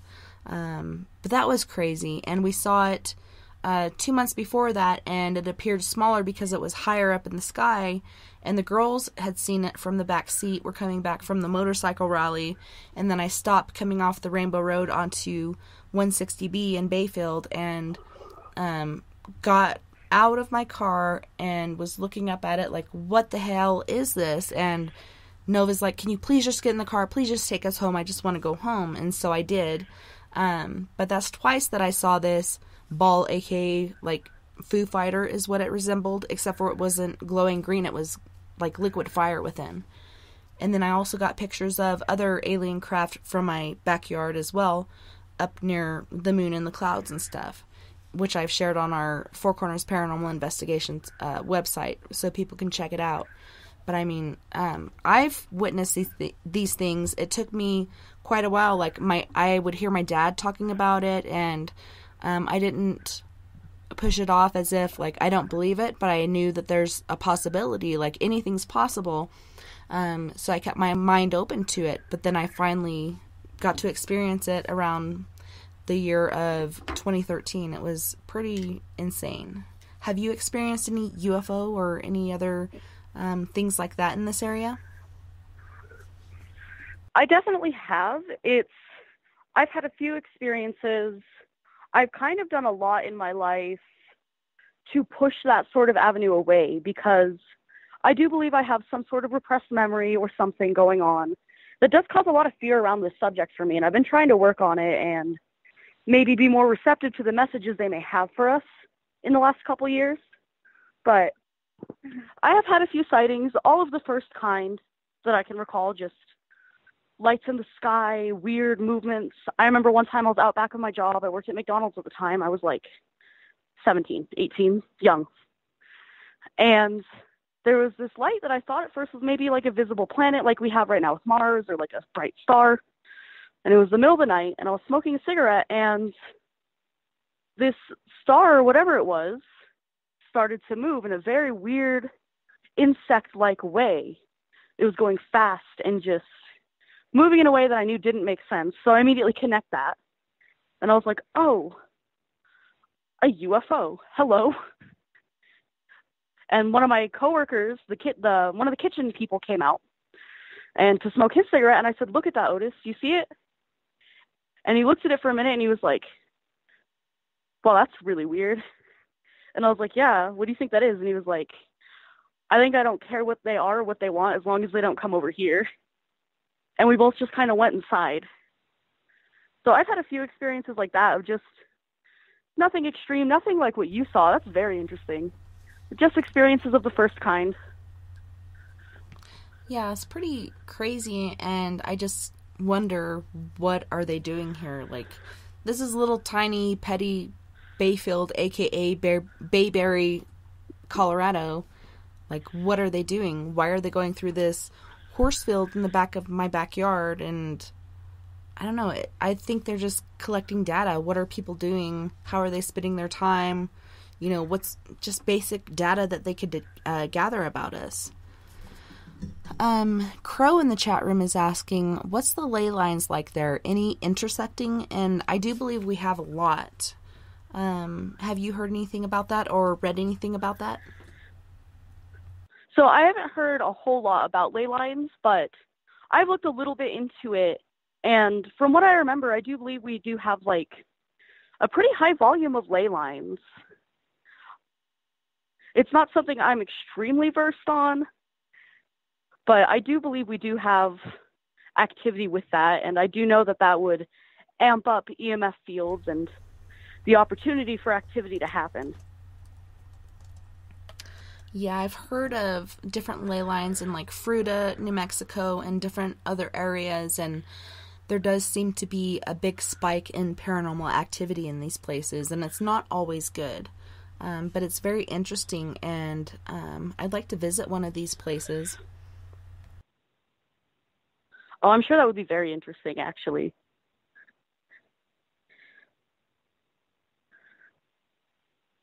Well, Ellie is saying, don't forget about our Skinwalker stories. But I was kind of wanting to go in progression with you, with your different paranormal experiences. Was your next one a Skinwalker incident, or did you have something else before your encounter with Skinwalkers? So my Skinwalker incidents were actually both within the last couple years. So it's not the next thing I remember, but they're definitely in there. I do have two pretty good stories. But let me think. The next really extreme thing I remember... Let's skip ahead a few years. This actually might be a Skinwalker type scenario. I'm not quite sure. It does have to do with maybe some Native American mythology. Mm-hmm. I was at Sundance because my Uncle Carlos is a Sundancer, and, you know, we go out to support him and help cut the cattails and do all of the things you do for the Sundancers.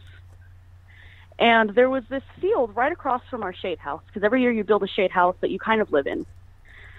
And in this field, there was this massive tree. It took two of us to wrap our arms around it. It was a very old tree. And so all the kids the first night were like, let's go play tag in the field with the tree. And I just remember the field having a very off feeling to it and not knowing really what was going on with that. And I walked over and I felt like I was in kind of this trance. And I touched the tree and it just felt strange. It made my fingers numb. And a few other people later, my cousins, told me they had a similar experience with the tree. And at the same time, while we're all running around this field just trying to be kids and have fun, none of it made sense, the layout of the field. Like, you'd look down and the ground would be solid, and then you'd step and you'd be in a hole. And it was just very changing and very fluid and very confusing in a lot of ways to all of us. And so we didn't think too much of it. We were like, well, that was weird. And we went back and had our dinner and did whatever it was we were doing. And so a few hours later, it's dark. My Aunt Krista is sleeping in her tent. My little cousins, Gabriel and Arius, are sleeping in their tent. And it's Alicia, who's my age, my cousin Sean, who's a year younger than me, and I all sitting around the fire, just kind of talking and enjoying the night, roasting marshmallows, doing whatever we were doing. And there's this weird sound. It was like, my Aunt Krista described it as like a creepy goat. Mm-hmm. And that's a pretty good explanation of it. It did sound like a creepy, goat noise, but like just off, like, and it was the same sound every time, like it was being played off of a tape. And we were like, that's weird, ignoring it. Like, there's other families all over here. Like, it's probably nothing. Someone's watching a video. Something is happening that is normal. And there was this moment of silence that came for no clear reason. We were all talking, and it felt fine, and suddenly the energy was just tense. And we all kind of got up, and we're looking at the field, and a couple things happened at the same moment. There's this outhouse out there that was about 6 feet tall. And at the same moment that my cousin Alicia said, "Look at that," and pointed, some unseen force just flipped me around. I just didn't see it. I just turned around. It was like, it felt like, you're not supposed to see this. Mm-hmm. And I was just turned. And I turned back around and I was like, what did you guys see? And of course, Alicia and Sean are completely freaking out. They're like, what was that? And I asked them, and I calmed them down a little bit, and they told me that there was something in the field right behind the outhouse, like kind of off to the side and behind it, that was like a cat. And then it just stepped up into this giant creature that was taller than this outhouse, that was kind of like a man and a goat, and it was just very strange to them. They were obviously shocked. And at the same moment that they're explaining that to me, suddenly our cousin Aries is out of her tent. And we would have heard her getting dressed. She was fully in her pajamas when she went to bed. But she was standing on the outside of the tent. We didn't hear the zipper. And she was in full clothes and shoes. And she just started going towards the field. And we were like, that's not okay. You can't go over there. And we're trying to get her to stop. And she was just not herself. She was just erratic. She was just angry. She was yelling and being like, get off me, get off me. And Sean and Alicia drug her back to her tent, made her go back to bed, and we just saged the entire camp. And so we didn't know what to make of that. We were obviously too afraid to go to bed, and we stayed up for quite a few more hours, just kind of burning sage and talking and not really knowing what to do. And so finally we did fall asleep, and the next day we all agreed, okay, we have to tell the elders, like, we're at a spiritual gathering. There's spiritual things happening, and we saw that and experienced that. Something weird happened to Arius.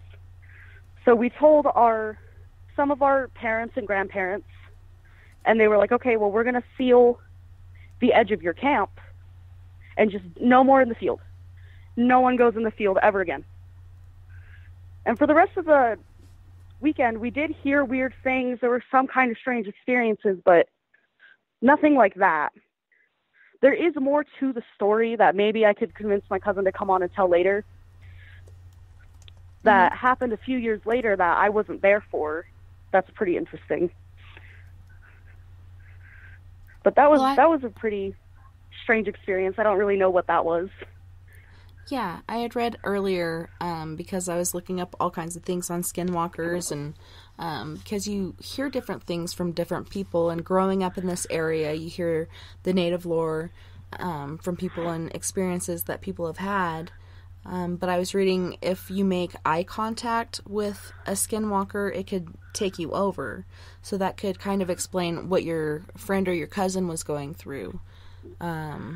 You know, that individual taking over their consciousness and what they're doing, their activities. That's pretty crazy. Yeah, I'm not sure what was up with that. It could have been that, except she was in the tent for the entire sighting of the being. However, something we don't know about could have happened earlier in that field. We all did go through some really strange things in the field, and talking to her about it a couple months ago, actually, she doesn't remember a lot of what it was like playing in the field. She just remembers that it was weird, and that she kept feeling really called to that tree, and that it felt kind of wrong, but really magnetic, is how she described it to me. Like pulling her in? Yeah. Like just something making her want to go to it. Yeah, it's very interesting. I was born in Arkansas, and then I lived in Miami, Florida for a while, and then back to Arkansas for a vacation with my grandparents, but then my dad never sent for us. And then our aunt and uncle came and got us and took us to Washington State, which we've had weird experiences in all states. And then my uncle, being a nurse, wanted to move to Cortez. And like Andrew, the truck driver in the chat room, is saying, Four Corners, Devil's Highway. It used to be called 666. Now, isn't it 160 over there as well? Or I'm not sure what the name of it is. Yeah, it's 160 up here. Okay. But living out near Sleeping Ute Mountain was my first Skinwalker experience. I had heard other people's experiences, and it was generally human form. But for me, I'm living in this trailer out at the base of Sleeping Ute, and I would go outside to smoke. And sitting on the back porch one night, I see these yellow glowing eyes, and they're just coming closer and closer, and then I see more and more and more and more. And they wouldn't come within the realm of the back porch light. They would just stay on the outskirts of the light, and just, you could see them breathing, like the movement in their eyes, and they're just watching me. And so I just threw my cigarette down and went back inside, and I didn't smoke for the rest of the night. The next one I saw was further south into Arizona on the way to Phoenix. And I think it was before Kayenta, and we saw this truck on the side of the highway, a red and white truck. The door was open, the internal light was on, and you didn't see anybody around it, nobody flagging or changing a tire or anything like that. And then about 100 yards down the road, there was this really, really pale-looking, tall, blonde, human-looking thing, but her arms were really long, like her hands went well below her knees, and her stomach was so protruded that her shirt was up and her button was undone, and her pants were kind of open because her stomach was just so huge, like she had eaten someone. She wasn't pregnant, she had eaten a person, and she was looking the opposite direction, which I was grateful for because I just didn't want to see the face or make that eye contact. But we all saw it, myself, my husband, and my 2 daughters, and that really freaked us out. But, I mean, they can take different forms, and mostly it's animal form, but they can take the form of humans, take the face, they can even take the voice. I was reading a story earlier about a guy that was camping, and his friend, he went outside to go pee. He saw his friend in his sleeping bag sleeping. As he's coming back, he hears someone on the other side of camp, and it sounds like his friend, and he's calling for him, and he starts to go near it, and it's calling for him some more, and they're calling back and forth to each other. And then all of a sudden he sees his friend right next to him, and he's like, "How did you get on the other side of me?" And he told him to be quiet, and he looked really, really, really pale, like he was really freaked out. And then it called again, and it was like, "I'm hurt, come help me." And his friend started to drag him back to camp because it does have that magnetism. It pulls you in. Even though you see your friend right here, you're still hearing his voice, and you're not sure what the heck is going on. And then it started getting closer and closer, and he said he felt that ache in his legs, like, "I need to run right now. I need to get into my tent." Like, your tent's really going to protect you. But it kind of does. It's like you're dwelling your home. Yeah, it was just really weird, and it's weird how they can do that. And they do take human form to try to get you to feel for them or stop for them or, try to empathize with them. That's very interesting. Your story was pretty scary, actually. I've only encountered them in more animal-like forms the 2 times I have. But that's very interesting. It's frightening. It's cool to hear about. Yeah, I've heard stories. One that really came to mind was someone driving along the highway, and they see these 2 coyotes running, but they're running as fast as the car and darting in and out in front of it, and they call the police, and there's a chase, and they chase them all the way back to this canyon where they can't really get up and go anywhere. And by the time they get to them, they find a male and female together, and they're wearing different tribal paints on their face and on their body, and kind of holding each other, afraid of what's going to happen. And they call back to the Navajo police base, and they said they didn't break any laws, like they didn't harm anybody or hurt anybody, and they're just practicing their religion. So there was no charges brought upon these people. But I think the ones that do take human form are more evil. I know, or supposedly, to be a skinwalker, you have to take a life. Some it's not intentional because it's during like childbirth or whatnot. Others, they intentionally take a life to get that power. And then I was reading earlier, like you can just recruit somebody, which I'm not sure how true that is, but it is like an old magic that they use. Sometimes it's in a group and sometimes it's just individually. What is your knowledge on that? I've definitely heard stories like that, and I've heard a lot of different lore. I've heard a lot that it can be a familial connection, that it can be passed down from relative to relative. And I've heard a lot that it can be a curse that's put upon you just by someone who's angry and does witchcraft in your tribe. One really interesting tidbit I did hear from a friend of mine who's a Navajo woman is that they literally just, like a lot of things in the supernatural, feed on fear. And if you aren't afraid of them, if they cannot cause you fear, they can't hurt you or attack you. Mm-hmm. Which is obviously easier said than done, because even with that knowledge, I was very afraid in the scenarios I was in. Yeah, you just have that I've heard internal primal instinct, like that fear. You can't really control it. When it happens, when it doesn't. You can taper it down, but, they can feed on that. And other entities do as well, that negative energy, the fear, the anger. Oh, yeah. I feel very much like, going back to Whispering Pines, everything happening there was definitely feeding on dysfunction and anger and depression and just thriving on making people upset. I think there are a lot of beings out there who do that sort of thing and survive in that kind of parasitic way.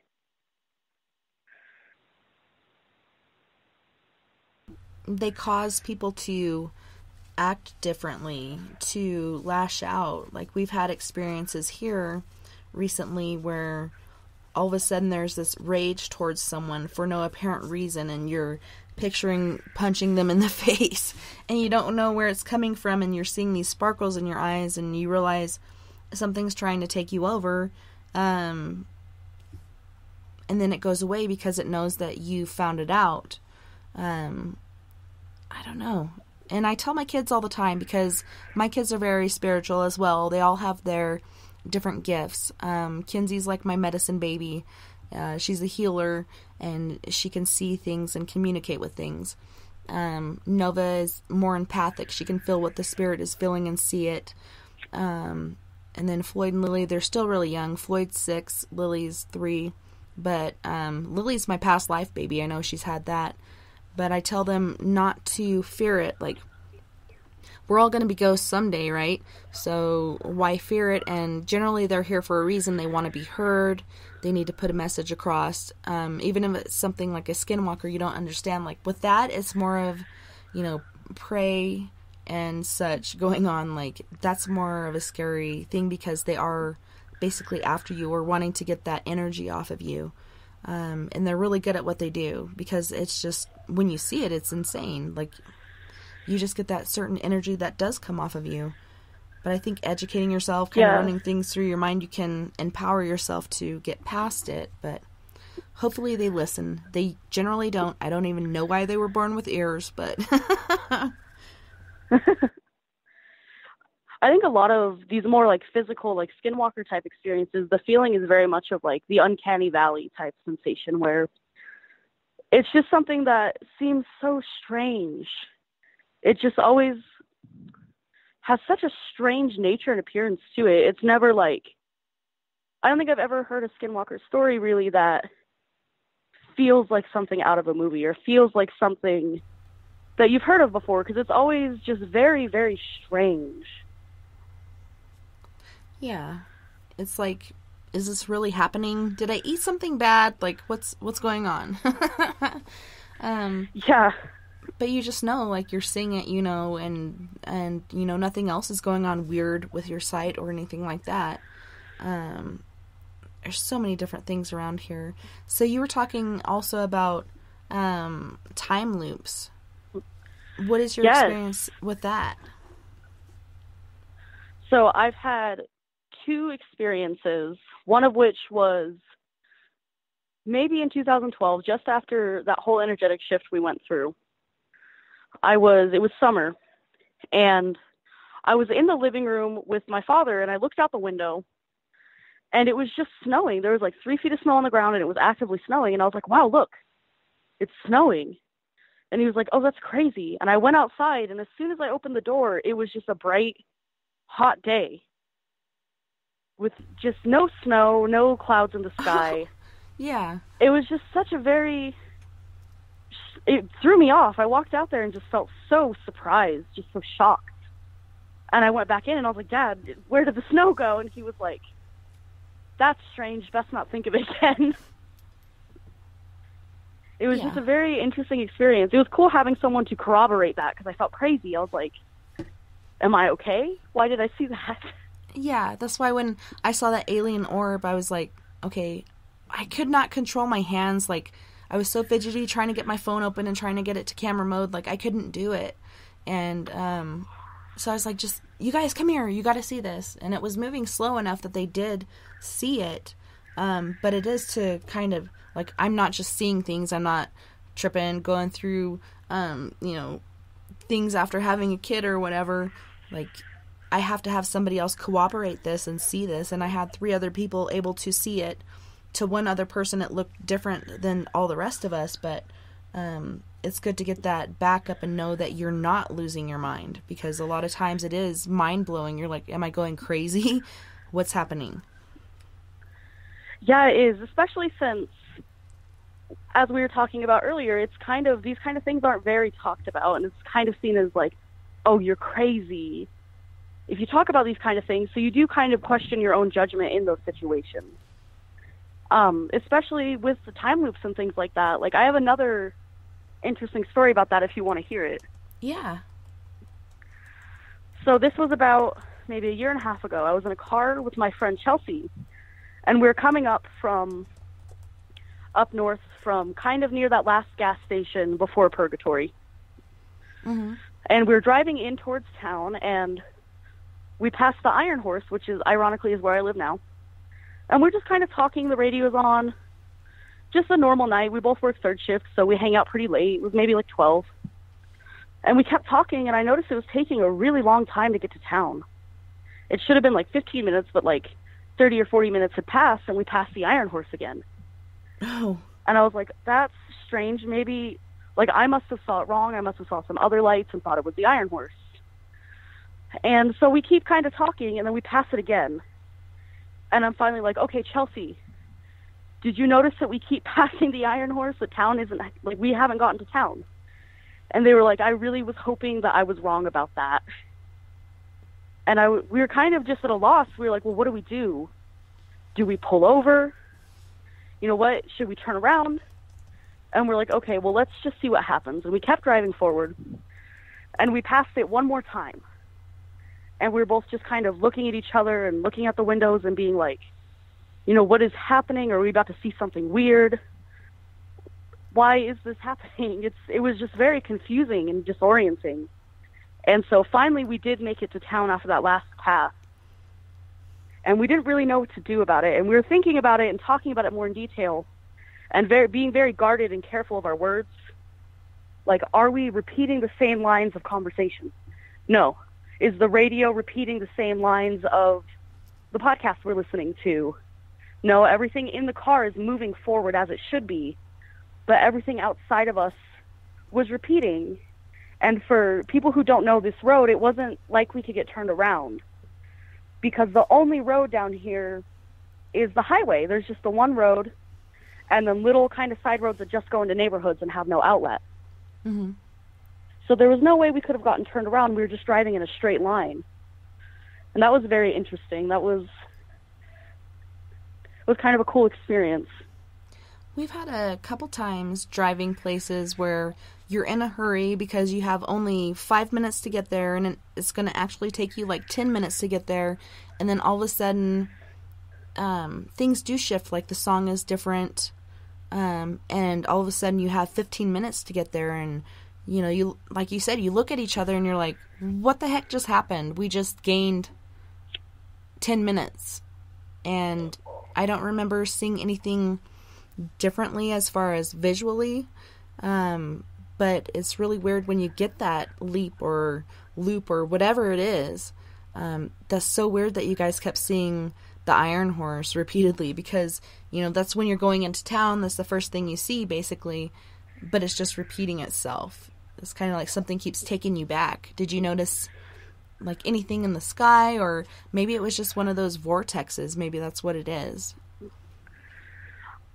I'm kind of leaning more towards it being a vortex and just kind of a random anomaly than anything with any sort of significance like that, because we were being very vigilant. We were looking around like, okay, what is happening to make this happen? Is there anything in the sky? Are there creatures on the side of the road? Is there anything in the back of the car? Is there any sort of significance? Like, what are we listening to? What is it talking about? And we couldn't really... We picked our brains for a while. We've talked about it since then, and we still can't think of anything particularly significant that would have brought this about. I do think it was just some sort of cosmic anomaly that led to that happening.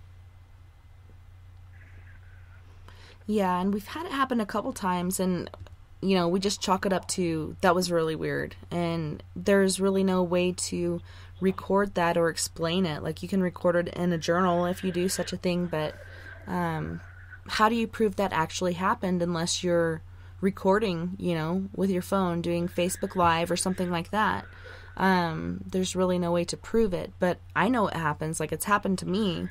And it's just, it kind of reintegrates on the fact that this can be a major vortex here in the Four Corners area, because there are so many crazy, weird things that are happening.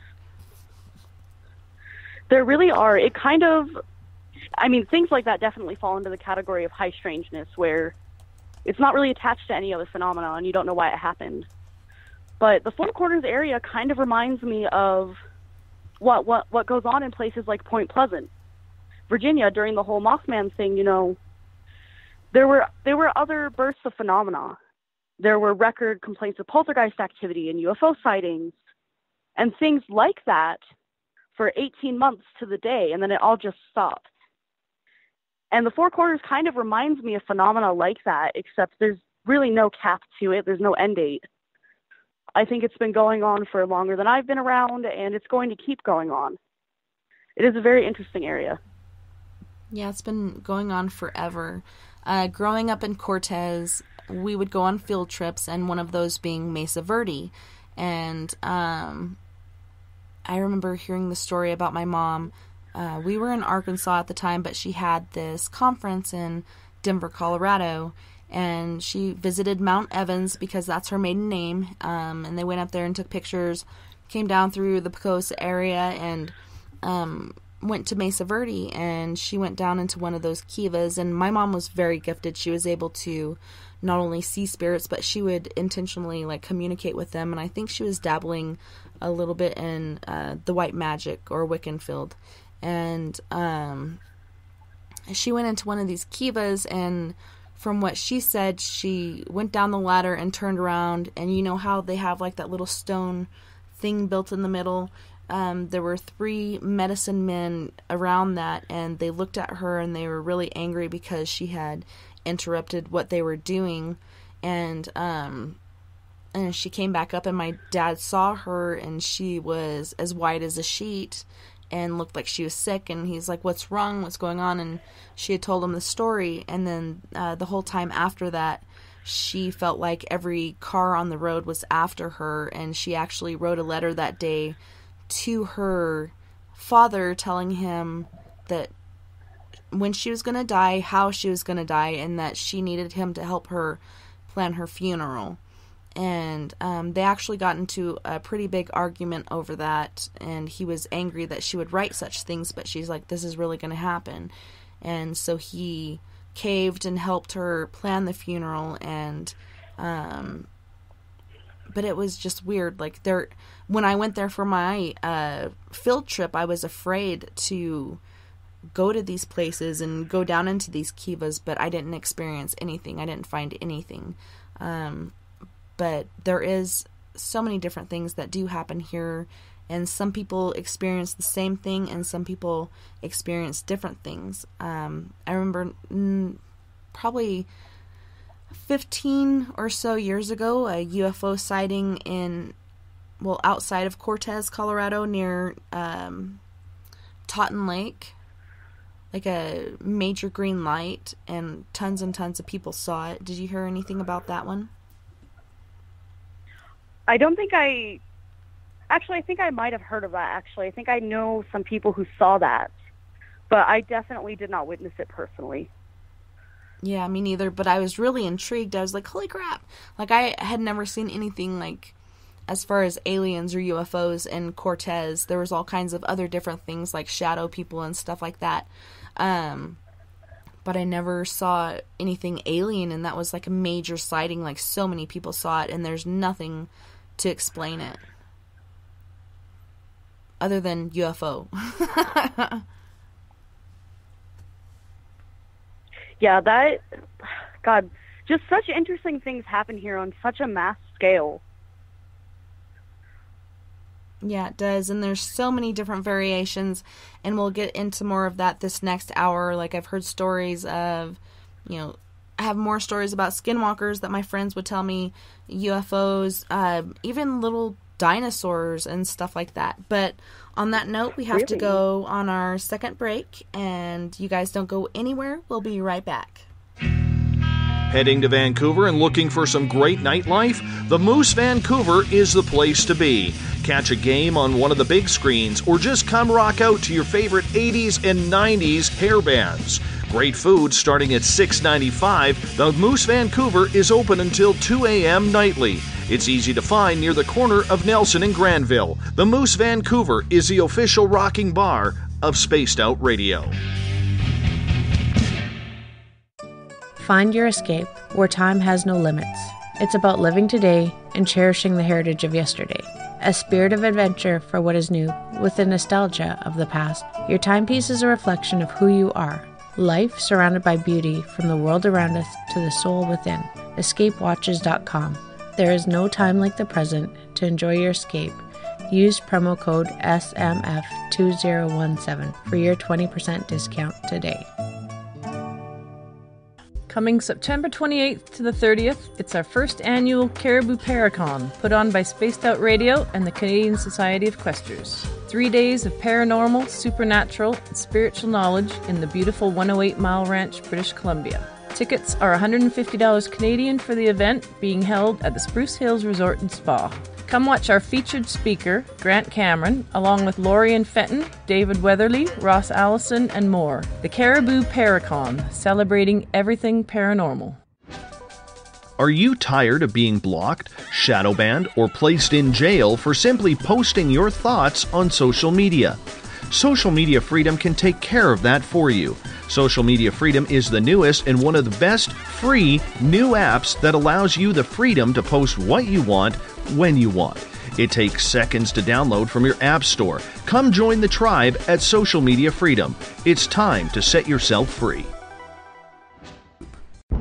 Are you intrigued by Paranormal Talk Radio? You'll love the new Paranormal Radio app from TalkStream Live. You'll find a great selection of talk shows covering UFOs, ghosts, strange phenomena, and much more. Download the Paranormal Radio app now and start listening to the very best in paranormal talk entertainment, including the network you're listening to right now, the Paranormal Radio app, free in Google Play and the iOS App Store. We're bringing scientific thought to the paranormal. Hi there, this is Spaced Out Radio scientist Chris Cogswell. Join me, Chris Zuger, and Dave Scott the second Wednesday of every month, where we break down the who from the woo when it comes to everything paranormal. We'll investigate and try to bring sensible answers to those straight and sometimes outlandish questions people have. Hey, not everything has an answer, but we'll do our best. Listen in to Reality Paranormal only on Spaced Out Radio. Visit purpleplates.com today. For over 40 years, the Purple Energy Plates have been delivering amazing results for their many customers. Inspired by the great genius Nikola Tesla, the harmony, healing, and energetic effects of the plates have proven over and over to be beneficial and often miraculous to thousands of customers. Check their site for daily specials and choose from their many energy products. You won't be sorry. Visit them today at purpleplates.com. When it comes to the news, we look for the stories that the mainstream won't cover. Welcome to Spaced Out Radio's The Encounter. This is News Director Everett Thiemer. The Encounter is about the weird and strange stories that occur daily, and we scour the world looking to bring them to you. You can hear me with Dave Scott every Monday through Friday in our Encounter news segment. Read us online at spacedoutradio.com or check us out and give our Facebook page a like at SOR The Encounter. So come give The Encounter a read. Are you an experiencer? Have you had run-ins with strange creatures you can't explain? ETs, Dogman, Bigfoot, werewolves? They're enough to scare the daylights out of anyone. Hi there, I'm Butch Witkowski from your 4-Cop. And on the last Monday of every month, you can listen to me and the host, Dave Scott, talk about the weird and the strange being reported on Spaced Out Radio. I'm going to bring my investigations and sources, you bring your experiences, and we'll figure out the rest together. Strange Days on Spaced Out Radio. Come tune us in at spacedoutradio.com. You hear footsteps in the empty room above you. Don't be afraid of the things that go bump in the night. Reach for Spirit Storybox, the iPhone app the Huffington Post UK called the only ghost hunting app you will ever need. Spirit Storybox. The spirits are telling their stories. Are you listening? Are you interested in advertising on Spaced Out Radio? Head to our website at spacedoutradio.com and click on our advertising tab. There, you will find an assortment of ways you can get your product out there with us, from radio commercials to banners and social media. Have a product you like our hosts to endorse? We can do that too. Visit spacedoutradio.com for more details. Looking for nighttime adventure? Old school radio that delves into everything out of the norm? Then check us out at Spaced Out Radio. This is Dave Scott. Every Monday through Friday, starting at 9 p.m. Pacific, midnight Eastern, we're going to take you on a wild ride ranging from conspiracies to true crime and every ghost, alien, and Sasquatch story in between. We're always live, and we're always interactive with you. So join us at spacedoutradio.com, where together, we own the night. Find yourself constantly looking up in the sky, looking for answers? Have you had extraterrestrial contact? Are you an abductee? Looking for answers to your experiences? Hi there, I'm R. Keith Andrews, Spaced Out Radio's resident ET expert.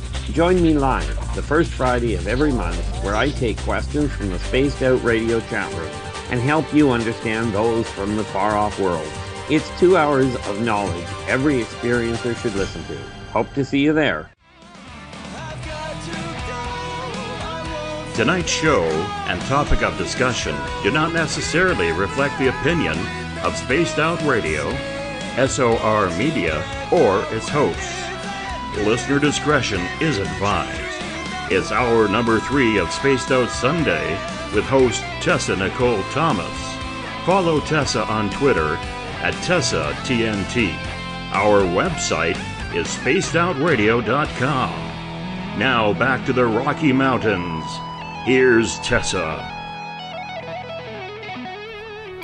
Hey guys, welcome back, and it's so great to have you on tonight, listening to all of our crazy, weird, and paranormal experiences here in the Four Corners. And tonight we have Terra Goens on. Terra, it's so great to have you. It's good to be here. It's been a good time. For sure, and I love, sharing stories and learning more about this area. It's so beautiful in so many different ways. Like, you can drive 30 minutes any direction and get some sort of different scenery, and it's also beautiful and drastic, as well as the experiences, both, normal and paranormal. It is. It's a very interesting area for that, because the terrain is so varied. You can go from desert to mountainous. I think, kind of adds to the experiences you have. It makes it kind of more removed, a little uncanny, because if you live where it's mountainous and then you go 10 minutes to the desert and have something strange happen, it kind of feels out of a movie. You're like, oh, well, that wasn't real, was it? Because it doesn't even look like that over here. Yeah. So it's a very interesting area for that. Well, you were saying you had a couple more Skinwalker stories, and I'd love to hear them because they're so intriguing. I do. So the first one happened maybe a year ago, a couple months ago, you know, almost exactly a year ago. And my 2 roommates and I were staying with my mom at the time. It was a guy I was dating and then my friend Eli. And we went to walk down the trailer park to this guy's house, his mother's house, to get something. And so it's about like 10, 15 trailers. It's not too far. It's 11 o'clock at night. And so we walk down and we get whatever we needed and everything was fine. Then we were walking back and up in the distance, Eli looks and he says, "What is that?" And the other 2 of us look and there's this giant wolf. Bigger than any wolf I'd ever seen. And it like was a moving dire just wolf. so Yeah, like that. And it was moving just so unnaturally fast that it looked like something out of, like, in CGI, like edited. It was so strange how quickly it was moving. And we all panicked, and we're all tripping over each other and trying to, like, run from this giant wolf. And we got back to my house. Somehow we lost it. Just, like, weaving through trailers. It was a neighborhood I know pretty well. So we just kind of went through the trailers, went any weird direction we could to get home, to get away from it. And it was just sheer panic. No one was having any type of rational thinking. And we get back into my mom's house, and I'm like, that wasn't a normal wolf. And the other 2 people with me agree. They're like, that was weird. It shouldn't have been moving that way. It shouldn't have been going that fast. It shouldn't have been that large. And where did it come from? And there was this strange quality to it where it was completely silent. We couldn't hear its feet hitting the ground. We couldn't hear it breathing. It was just so quiet. And so we decide, okay, we're going to light a black candle for protection. We're going to sage the house. We put salt on the windowsill.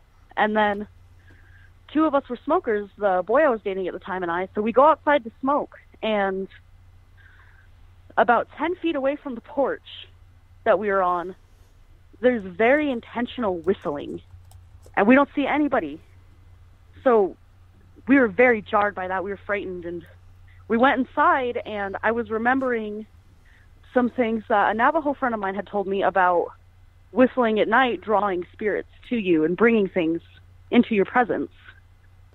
And I was like, well, that's pretty interesting. Maybe we shouldn't go outside again tonight, because there was no source for the whistling, but we could. It was so loud. It was directly next to us. Mm-hmm. But so you can't kind see of anything. A strange experience. Yeah, we couldn't see anything attached to the whistling. It was just disembodied. That's so weird when And stuff it didn't like sound that like happens. It's very strange. And it's kind of, I don't know, it's not like normal sounding, like as if somebody was right there doing it. Sometimes it seems like more abstract, as far as like it's more prevalent, more echoed, and like ear piercing, like it really like makes the hair on your arm or whatever raise up. Yeah, it definitely did have that quality to it, where it was just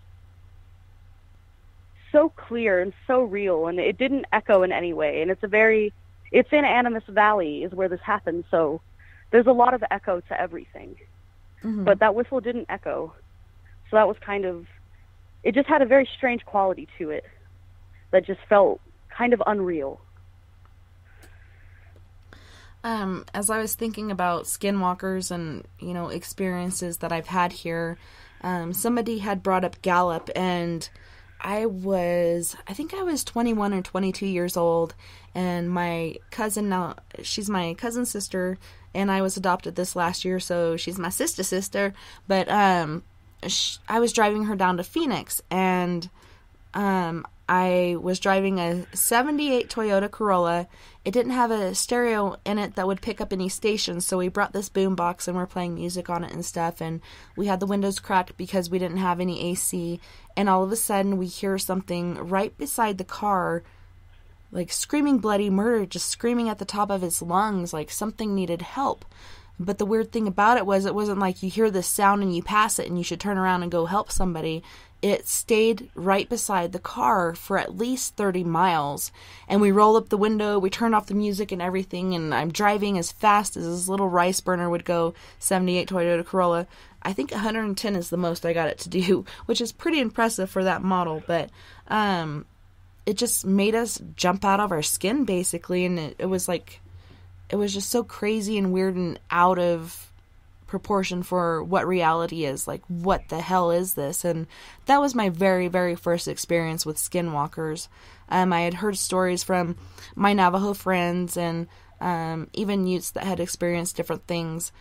That one that I remember specifically is a friend of mine, and she was back in, I believe it was Arizona somewhere, possibly Utah, and they're going down this back dirt road to get to her family's home, and they see this old native lady alongside the road, and she's walking a little slow, but she seems like she's okay, but they just got this weird feeling about her, so they kept driving. And then not too far up the road, they see her again, and she's really limping, really hardcore.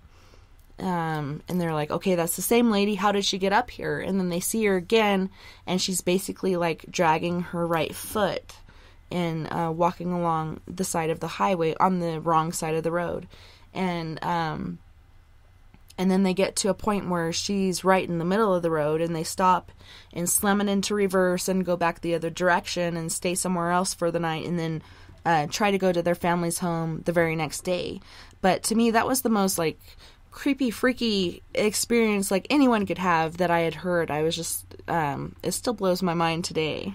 Have you heard anything similar to that or experienced anything like that? I have actually. Eli's mother, Sadra, told me a similar story to that, where she was driving maybe somewhere around Boulder or Gallup. I'm not quite sure where, somewhere in this region. And there was this hitchhiker in the distance that always stayed at like a fixed point ahead of them for so long. Just, there was a couple hours of driving that this hitchhiker was in the same spot ahead of them. And it happened for so long that she said they got used to him being there, even though it was very strange to see someone that stays ahead of the car. And eventually they passed him, and she thought that was really strange, that all of it had happened, and why are we passing him now? And suddenly a huge ox came full speed from the side of the road and just hit her car.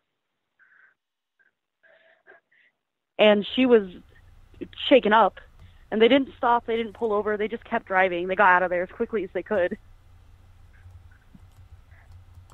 Yeah, that's insane. Like, what's going to happen next? And you see these freaky movies where something is, possessed like that. I don't know. I've had deer run into several of my friends' cars out of nowhere, and it's just, the deer's buddy tossing out dumb Bob. Go on, Bob, you go first, and right into the side of the car or in the front of it or whatever. But sometimes there's just that, it just adds up to intent. Like, it's done all these things so far, and you're not stopping, so it's going to send this thing out in front of you. If you were to stop, who's to say it's not going to beat in your windows and harm you? But at the same time, like we were talking about earlier, mostly they're feeding off fear. Some of it is more evil, like I've heard people having their lives taken due to it, because sometimes you do that to take form, but I think they can take your face anyways, from what I've read.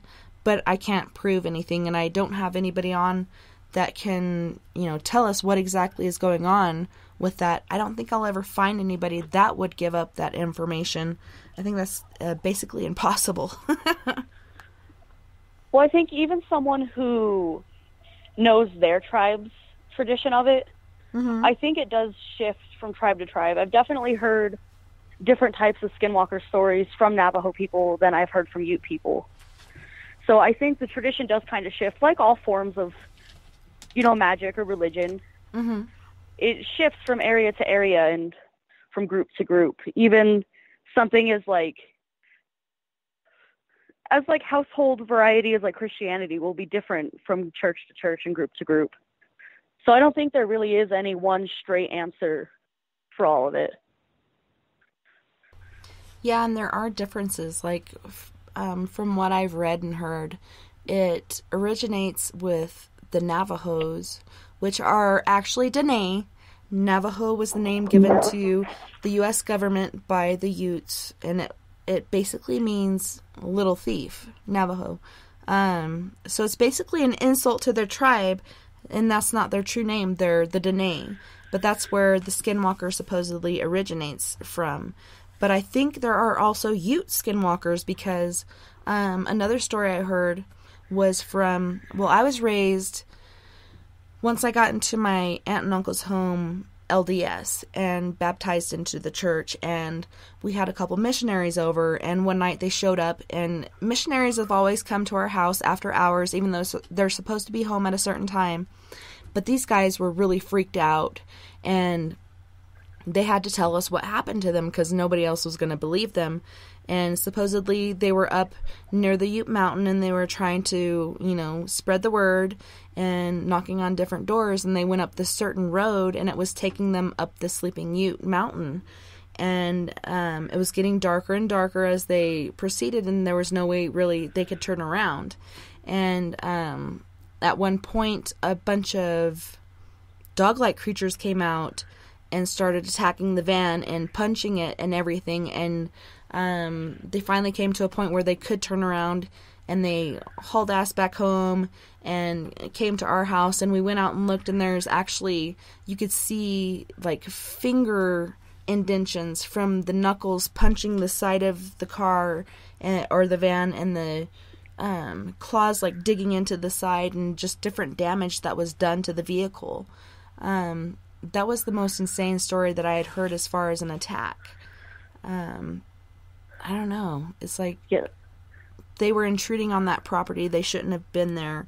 And so I think that's why it was so vicious. Otherwise, I haven't heard any stories that were particularly like damaging as far as physically. But that one was quite intrusive. Yeah, that one was. I haven't heard any stories that were quite that physical as far as leaving damage before. Except I do have one story that there was a mark left on the land I was near in this story. Do you mind if I tell it? No, go ahead. Okay, so I was somewhere, we were on a drive towards Phoenix, and we're somewhere between here and there. It was before the White Mountains. We'd been driving for a few hours, and our GPS kind of routed us down this weird road. It was off the highway, and we were like, okay, well, we've never driven to Phoenix before, so we'll just follow the GPS. And we kind of follow it, and it's just this dirt road that, like, was very unkept, and then there was this sign that said, unmaintained road ahead, and we started driving forward, and it was just holes in the dirt and, like, whole bushes of sagebrush. It was not even a road anymore. And we kind of drove forward, and there was this gate. And we were like, okay, so there's a closed gate, so we have to turn around. And we kind of tried to get it to reroute us, and the GPS kept just completely being strange. Just turn left, turn right, stop. Like, just saying just weird directions that didn't make any sense. So finally, after about an hour of trying to get it to reroute us, we decide, okay, we'll give that road another try. And we go up to the gate, and it's just Eli and I in the rental car. And we're like, okay, so we have to walk up to the gate and see what's happening here. Is it locked? Can we get through? And so we both get out of the car, and I looked off into the field next to me because it was just field. There was nothing around us. And there are these footprints in the ground. Like, it was hard ground, but there are these really deep, like, fresh-looking footprints that were, like, maybe human, going off into just the darkness. And what was really strange was there appeared to be something growing out of them, but it was, like, this fleshy, bloody, like, meat-looking substance. It wasn't plant life, but it was still appeared to be growing like a mold. Yeah. And so that was enough for me. I just immediately looked at Eli, and I was like, get back in the car. Yeah. Get back in the car. This is not right. There's something horrible here. And so we started driving back, and we noticed this little, like, shack on the way back. And it just said knives spray painted on the roof for no reason. Weird. That's like And so scary we got away psycho from the killer area movies. as quickly as we could. Yeah. Let's That hide was here. Really strange. Yeah. So we just kind of went back to the road and picked a direction and went that way until the GPS eventually rerouted us. Oh, geez, that's crazy. That's like... Yeah, that was... horror movie story right there. that could have turned horribly wrong. Yeah, that one really, that sketched me out. That one actually occurred this January. And I didn't know what to think about that. I had never seen any sort of, like, thing like that. Like, what was growing out of those footprints. It was so strange. Yeah, definitely paranormal. Not normal at all. Yeah. So, it was, and the only... Go ahead. The only thing we could think of is that maybe could have been a skinwalker, because I've never heard of anything like that happening, but I do know the skinwalker phenomena has a lot of, like, just very strange details like that. Yeah. I don't know. It is very strange and very intriguing, and I'd like to know more about it, but then there's that other aspect of me. I don't want to know too much about it because, you know, if you delve too much into certain things, it could cause issues in your own life. And I'm kind of happy being somewhat away from that. I'm pretty near, you know, Ignacio, which is a reservation land, and they've dug up different bones and stuff up there, and they've got ancient burial grounds and such. But I haven't experienced anything so far as skinwalkers in this area of the Four Corners. But Cortez was definitely some sort of different realm. Like, there were so many different things happening there. But a friend of yours earlier was talking about the Strader Hotel. Can you tell us more about that? Oh, yeah. So I have a few experiences with the Strader. A lot of them aren't very impactful. It's just seeing shadow figures and having weird feelings in there. But I have one story where a friend of mine and I decided, let's just go in the Strader. We're just kind of window shopping after school. We didn't have any money. I was like 16 maybe. And we're like, let's just go in the Strader. Like, it's cool in there and it's haunted and we'll just go mess with it because, I don't know, 16-year-olds do things like that. And so we started just kind of exploring the building, and it just felt really weird and sinister in certain areas, like in the elevator, and there were just doors and corridors that just felt very strange, like more so than usual. And I didn't think too much of it. We saw some shadow figures. We got out, and then she went home and I went home. And that night, my cousin Alicia came to stay the night. And so we both went to sleep in my bed, and in the morning, I got up. I had to go before she did. And I just kind of left, but I had had a really troubled sleep. I had had sleep paralysis. I'd had nightmares. I just had a really hard time sleeping. And I came back that afternoon, and I was like, hey, Alicia, what have you been up to today? How did you sleep? Because she had stayed at my house all day because she didn't really have anything to do. I think it was like a Saturday. And she looked at me and she was like, so I saw something really weird last night. And I was like, what do you mean you saw something weird? And she's like, well, it was like last night I just kind of saw the door moving weird. And I didn't know what to do about it. So I just kind of said a prayer and waited for it to stop. I didn't want to wake you up. And that was kind of strange. And then she was like, but there's more. And I was like, oh, what do you mean there's more than the door moving? And she said that the next morning after that, after I had left, it was about 8 o'clock or so, and she was in bed, and she woke up and she looked up, and there was just this shadow figure standing over her. And she kind of just like paralyzed with fear, didn't know what to do, and just started saying prayers and mantras and whatever it was that she knew to help her out of this situation. And it just kind of, I don't remember if she said it left all at once or dissipated, but it left. And she just kind of went out and tried to stay out of the room and kind of just like deal with it until I got home. And then we cleansed the house and we blessed the room and we blessed each other, and we burned cedar and sage and did all of the things, lit candles. And nothing really more came of that after that, but that was really interesting that something had followed me home, is what I think. Because that hadn't really happened in that manner before or after that.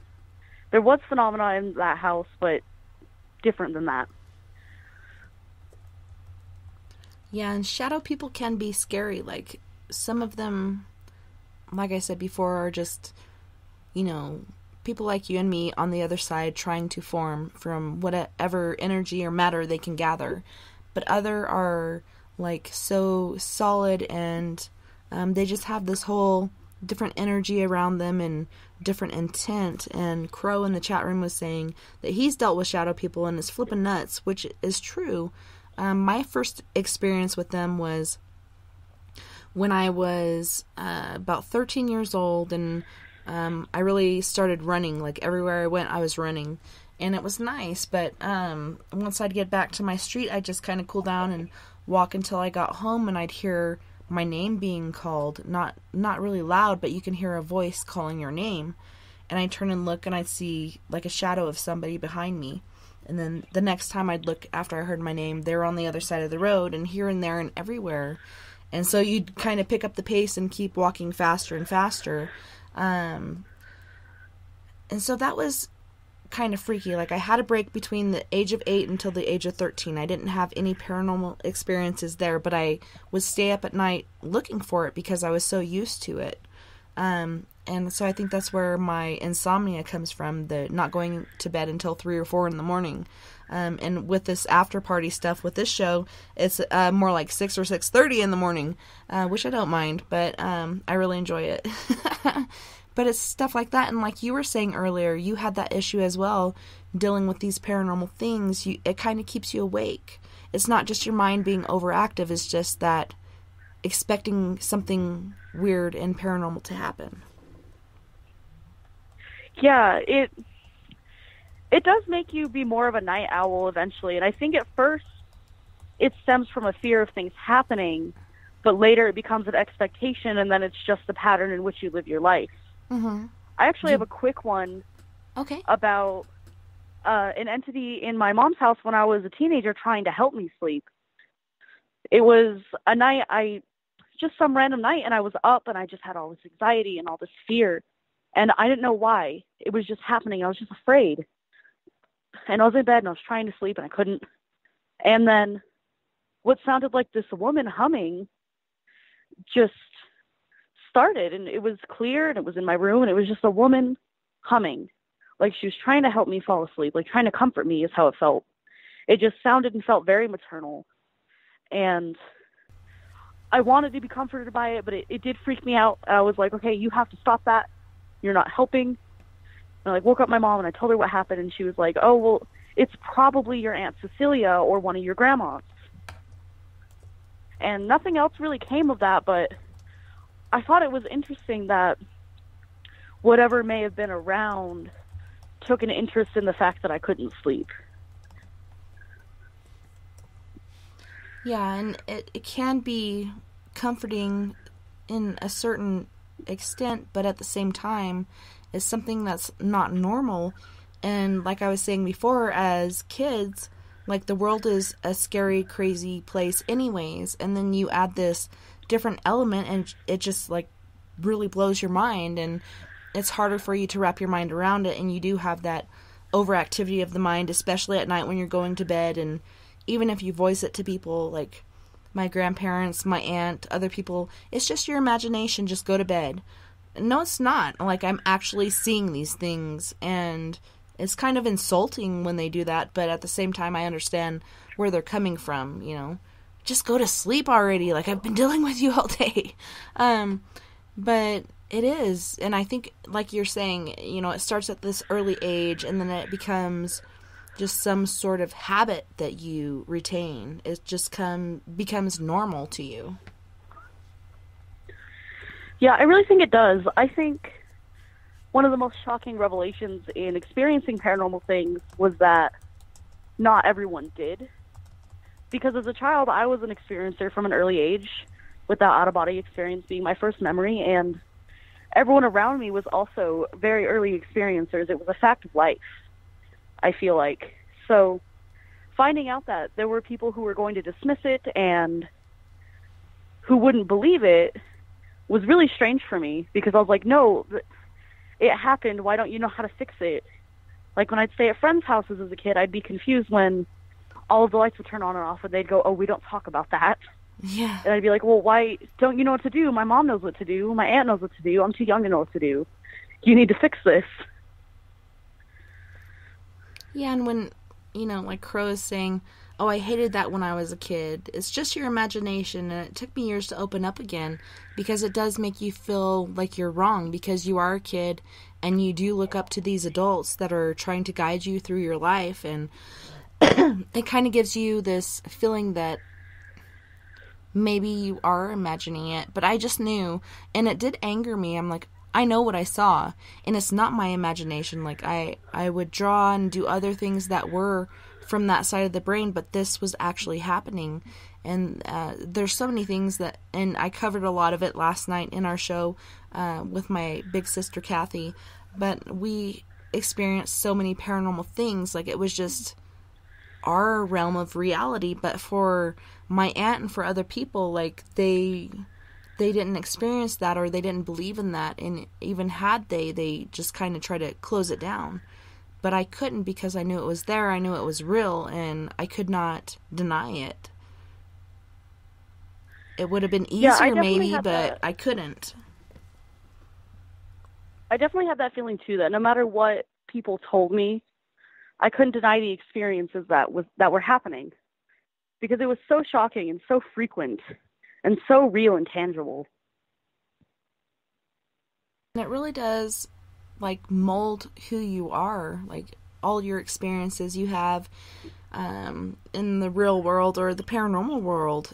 It really does build upon you, and I love that I am open-minded and that I have had these experiences, and even though I did hear these things from people, I knew it was real, and I try to keep that door open. So many people close that door, and they lose that gift of being able to experience these things, and I think it is building up. I think things are happening more and more often, and I don't know if it really is a sign of the end of times, which people have been talking about the end of time since, day one.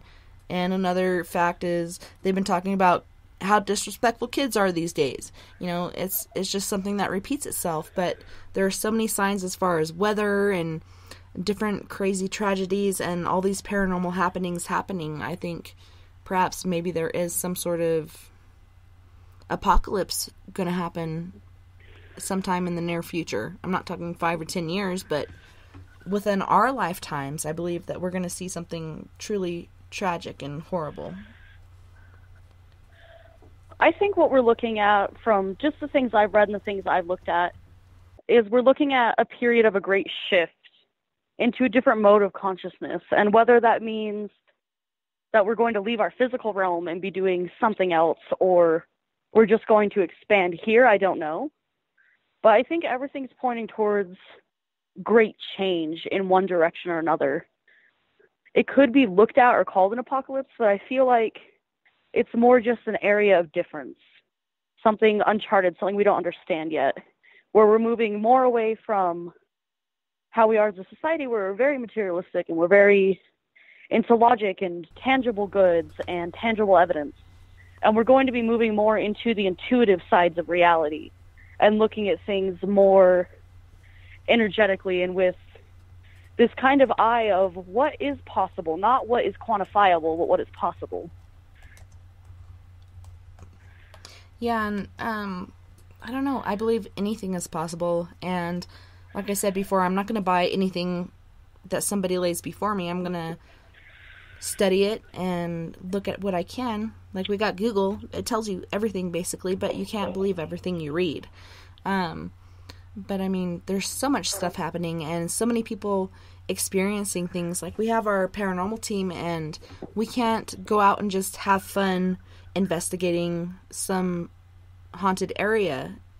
We are busy helping people in their homes and their businesses, trying to get cleared or getting to know their ghosts on that property and coexisting peacefully. But it seems like it's amped up. Like, there's more and more happenings, and I don't know what exactly is going on with that, but it's pretty interesting.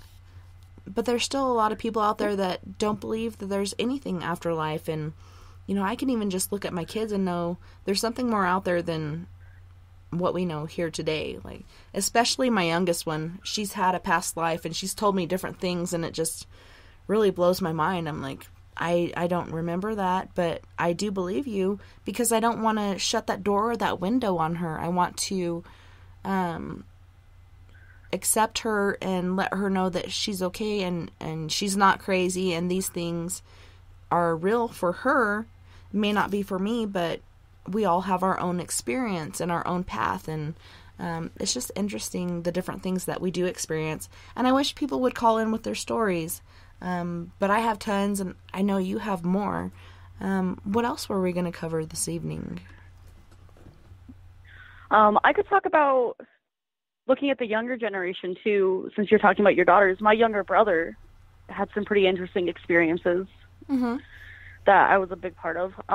So we're living at Whispering Pines in our second apartment there, and I'm maybe 12 through 14 in this story, and at night there was just some pretty crazy activity happening in my room. Like, in the living room, I could hear it sounded like someone jumping off the couch and just like bang on the floor, and like stuff in my room would move around a lot, and it was pretty frightening for me. And I didn't quite understand what was happening until my mom was kind of talking to my little brother, who was maybe 5 or 6 at the time, and he started talking about how at night he would get up and he would look at them in bed, because they shared a bed because it was a small apartment. But he would look at himself and my mom in bed, and then he would go and jump off the couch, because he wasn't supposed to do that because we lived on the top floor, and how he wasn't allowed in my room. So at night when I couldn't see him, he would go in my room and he would touch my things. Yeah. And that continued for a number of years. And it was kind of a charming story that he just wanted to go hang out in my room, and he wanted to go kind of mess around and be a kid, and didn't realize the significance of leaving his body. It didn't scare him.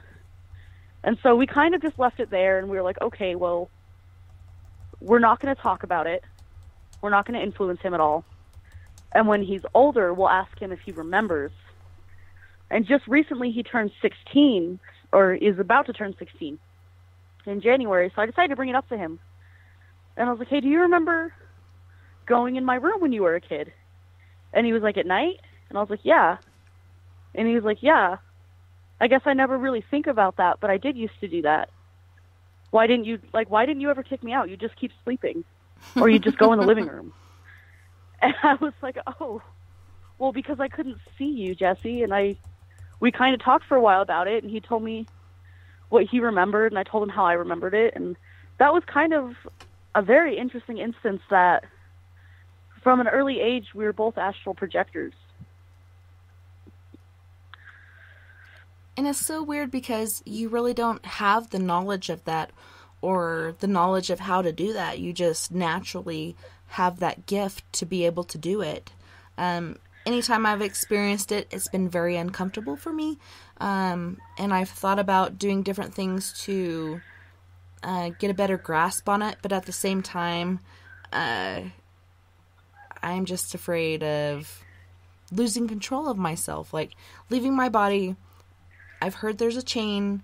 People are like, no, it's all good. Nobody's allowed to inhabit your body while you're gone. But if somebody can inhabit my body while I'm here, what's going to stop them from doing it while I'm gone, right?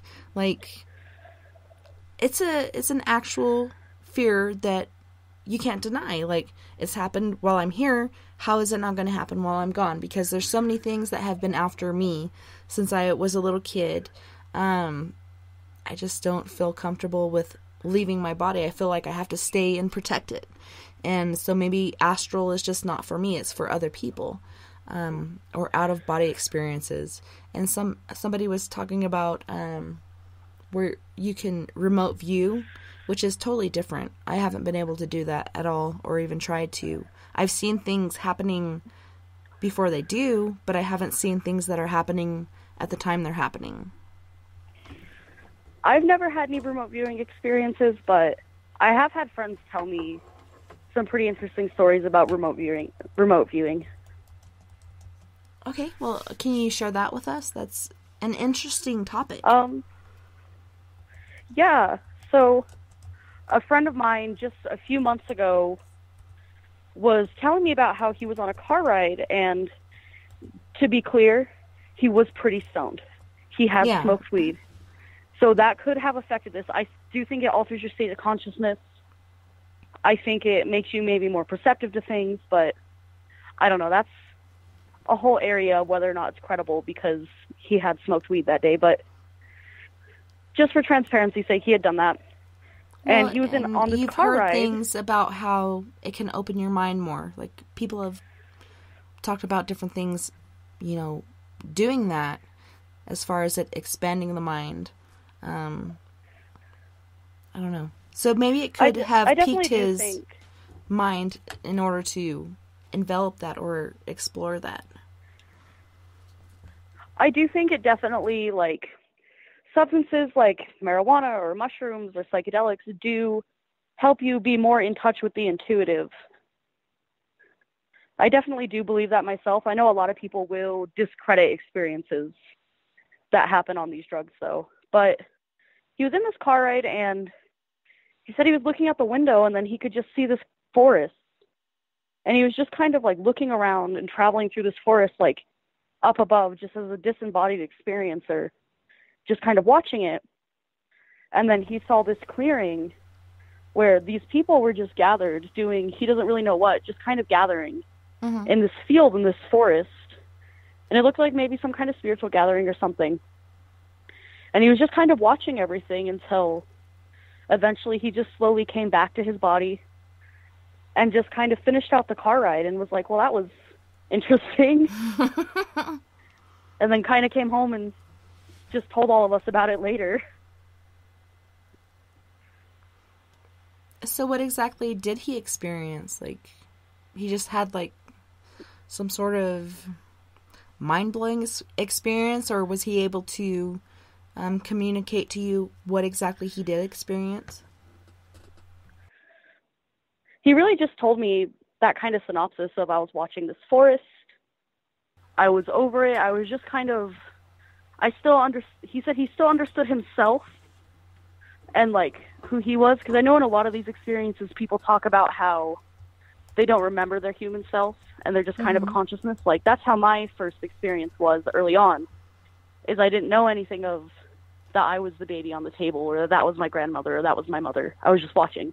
But he said he was conscious of who he was, and he just kind of felt okay with it. And he was just kind of feeling I don't know if this is real or not, but I'm just going to kind of see what happens. I'm not going to try to mess with it. And he just moved over this forest and watched it.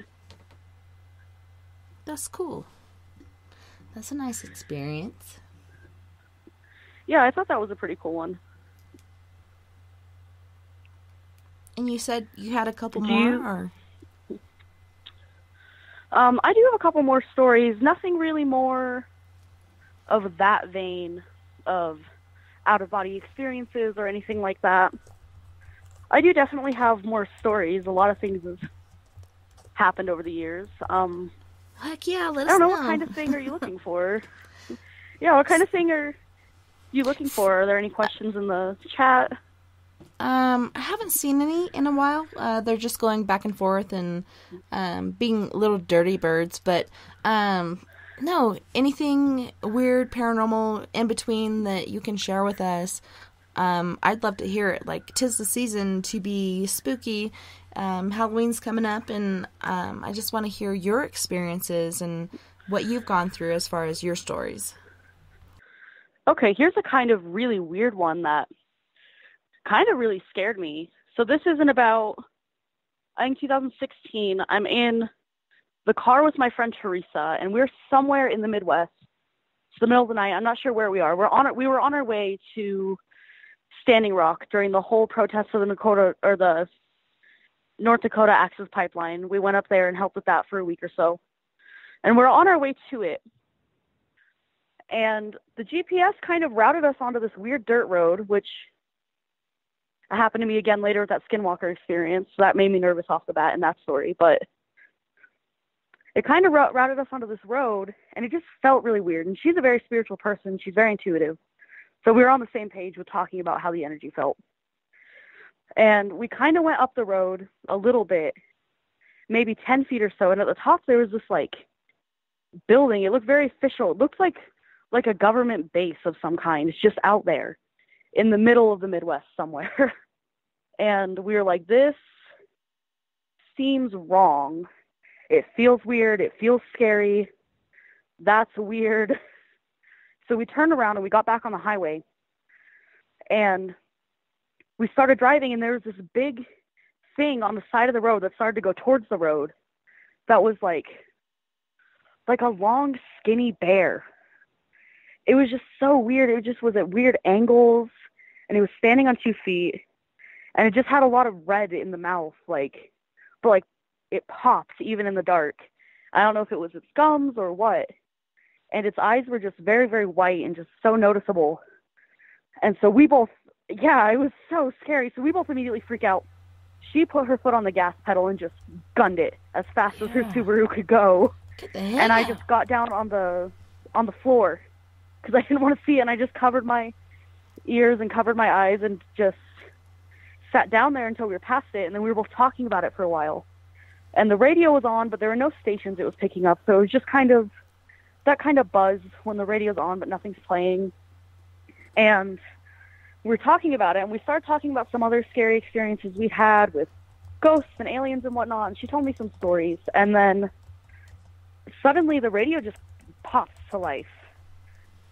And this very weird, garbled, mechanical, kind of weird talking started coming through it. It wasn't saying any language I knew or that I understood. And so we're still freaking out. It's still the middle of the night. We just saw a weird creature in a government base. And so we're trying to turn the radio down, and it's not turning down. And we had walkie-talkies for the other car because we were in a carpool caravan. So we get on the walkie-talkie, and we're trying to talk to Krista, who's in the other car, and we're like, hello, hello, and they're too far in range for her to hear us. And so we just turned on the radio and kept driving and started I had crystals with me and she had sage, and we were burning it in the car. We were rolling down the windows, and we were just saying whatever prayers or mantras or anything we knew, just anything we'd ever heard that was protective. We're like, okay, help us. What's happening here? And we kept driving until we saw Krista's car maybe 10 miles later, pulled over to wait for us. And we pulled up to her, and she's like, hey, do you guys want to stop here for a minute? Maybe we can sleep. Maybe, I know you smoke, Tara. You can get out and smoke. And we were both like, no. No, we're going to keep driving until the sun is up. We have to just keep going.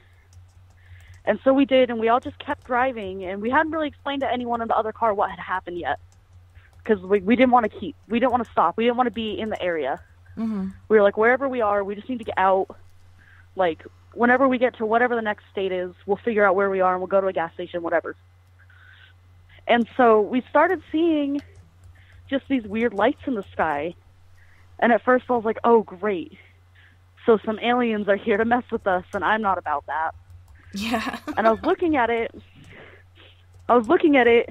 and it started to look more organic and kind of snake-like. And it was just kind of zipping around, and it didn't look like or feel like a UFO to me. And I was like, well, what is that? And the only thing my mind could equate it to would be a dragon. And I was like, well, that's not true, probably. And I was looking at it for a good hour, just in silence. And then finally I was like, Teresa, do you see that thing in the sky? And she was like, yeah, I do. And it just looks like kind of this snake made out of light.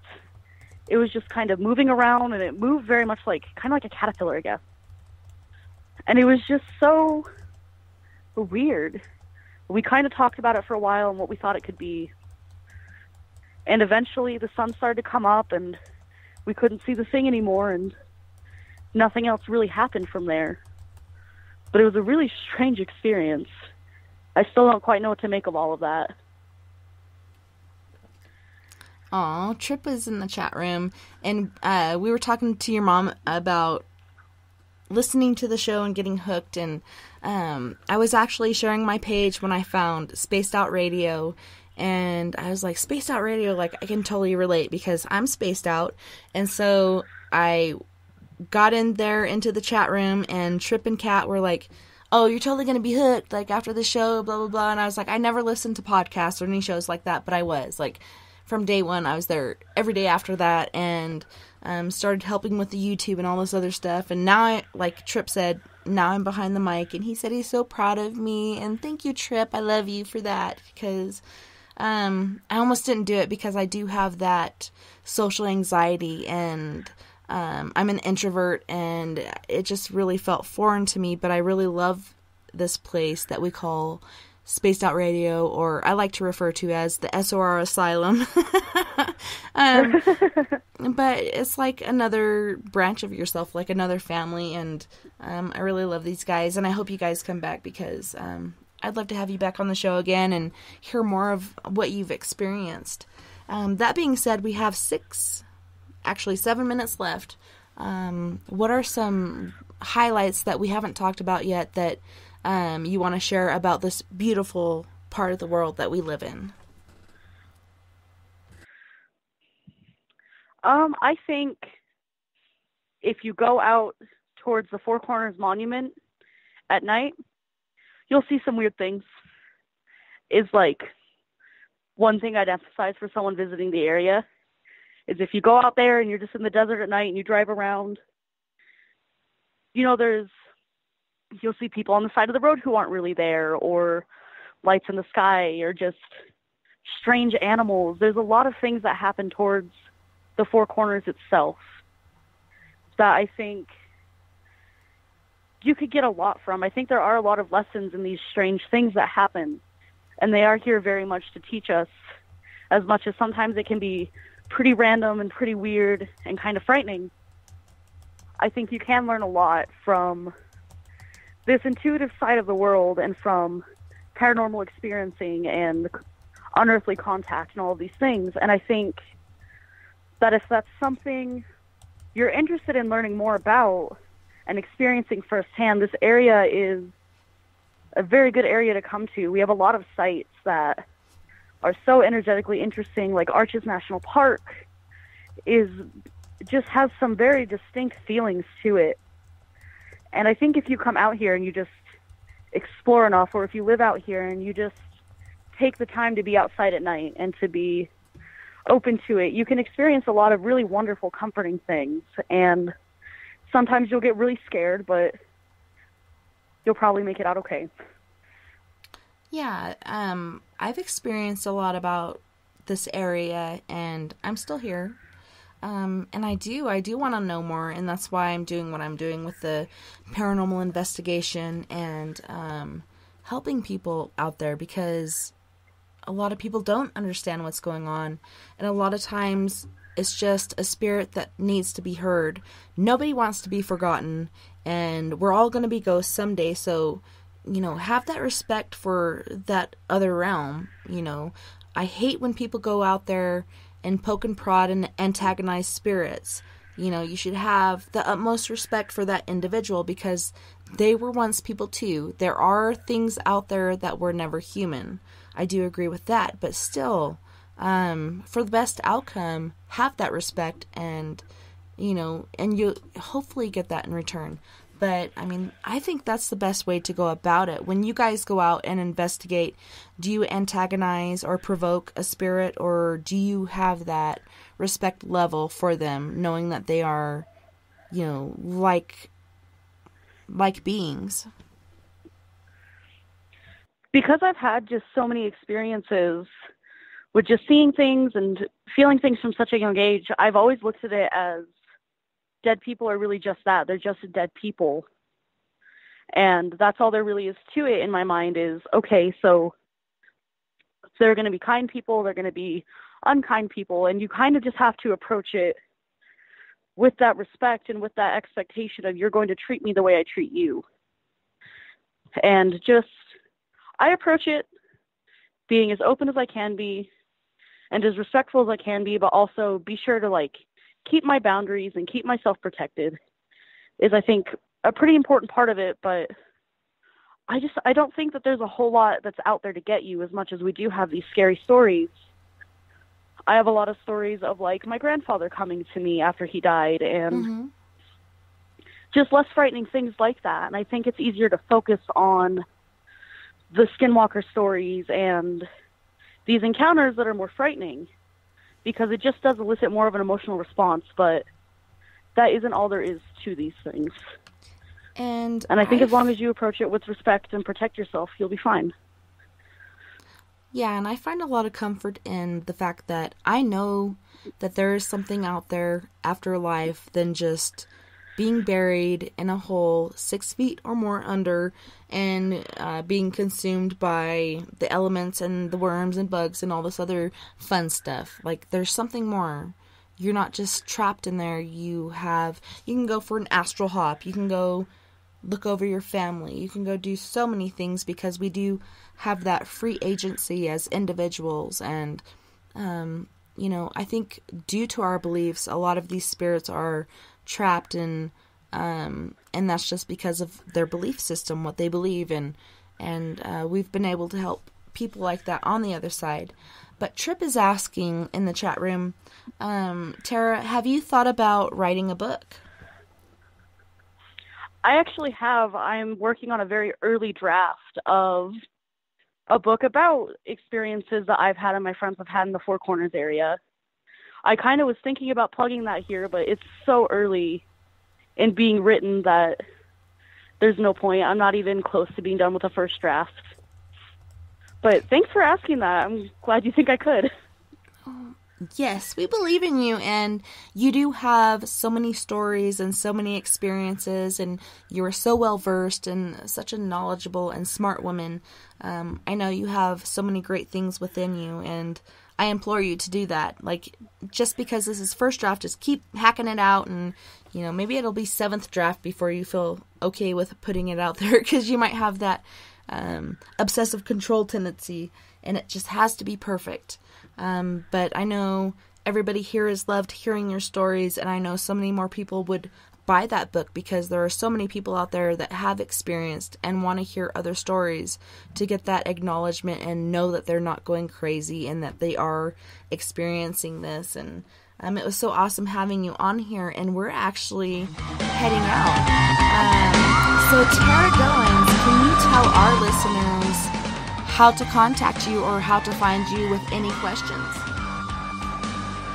I think the best ways would be, I have a Facebook. It's just TerraGoens. I don't get on it a lot, but I do my best to check it. And I actually have an Instagram. I think I gave you the link earlier that I'm on more frequently, and that'd be a good place to find me with questions.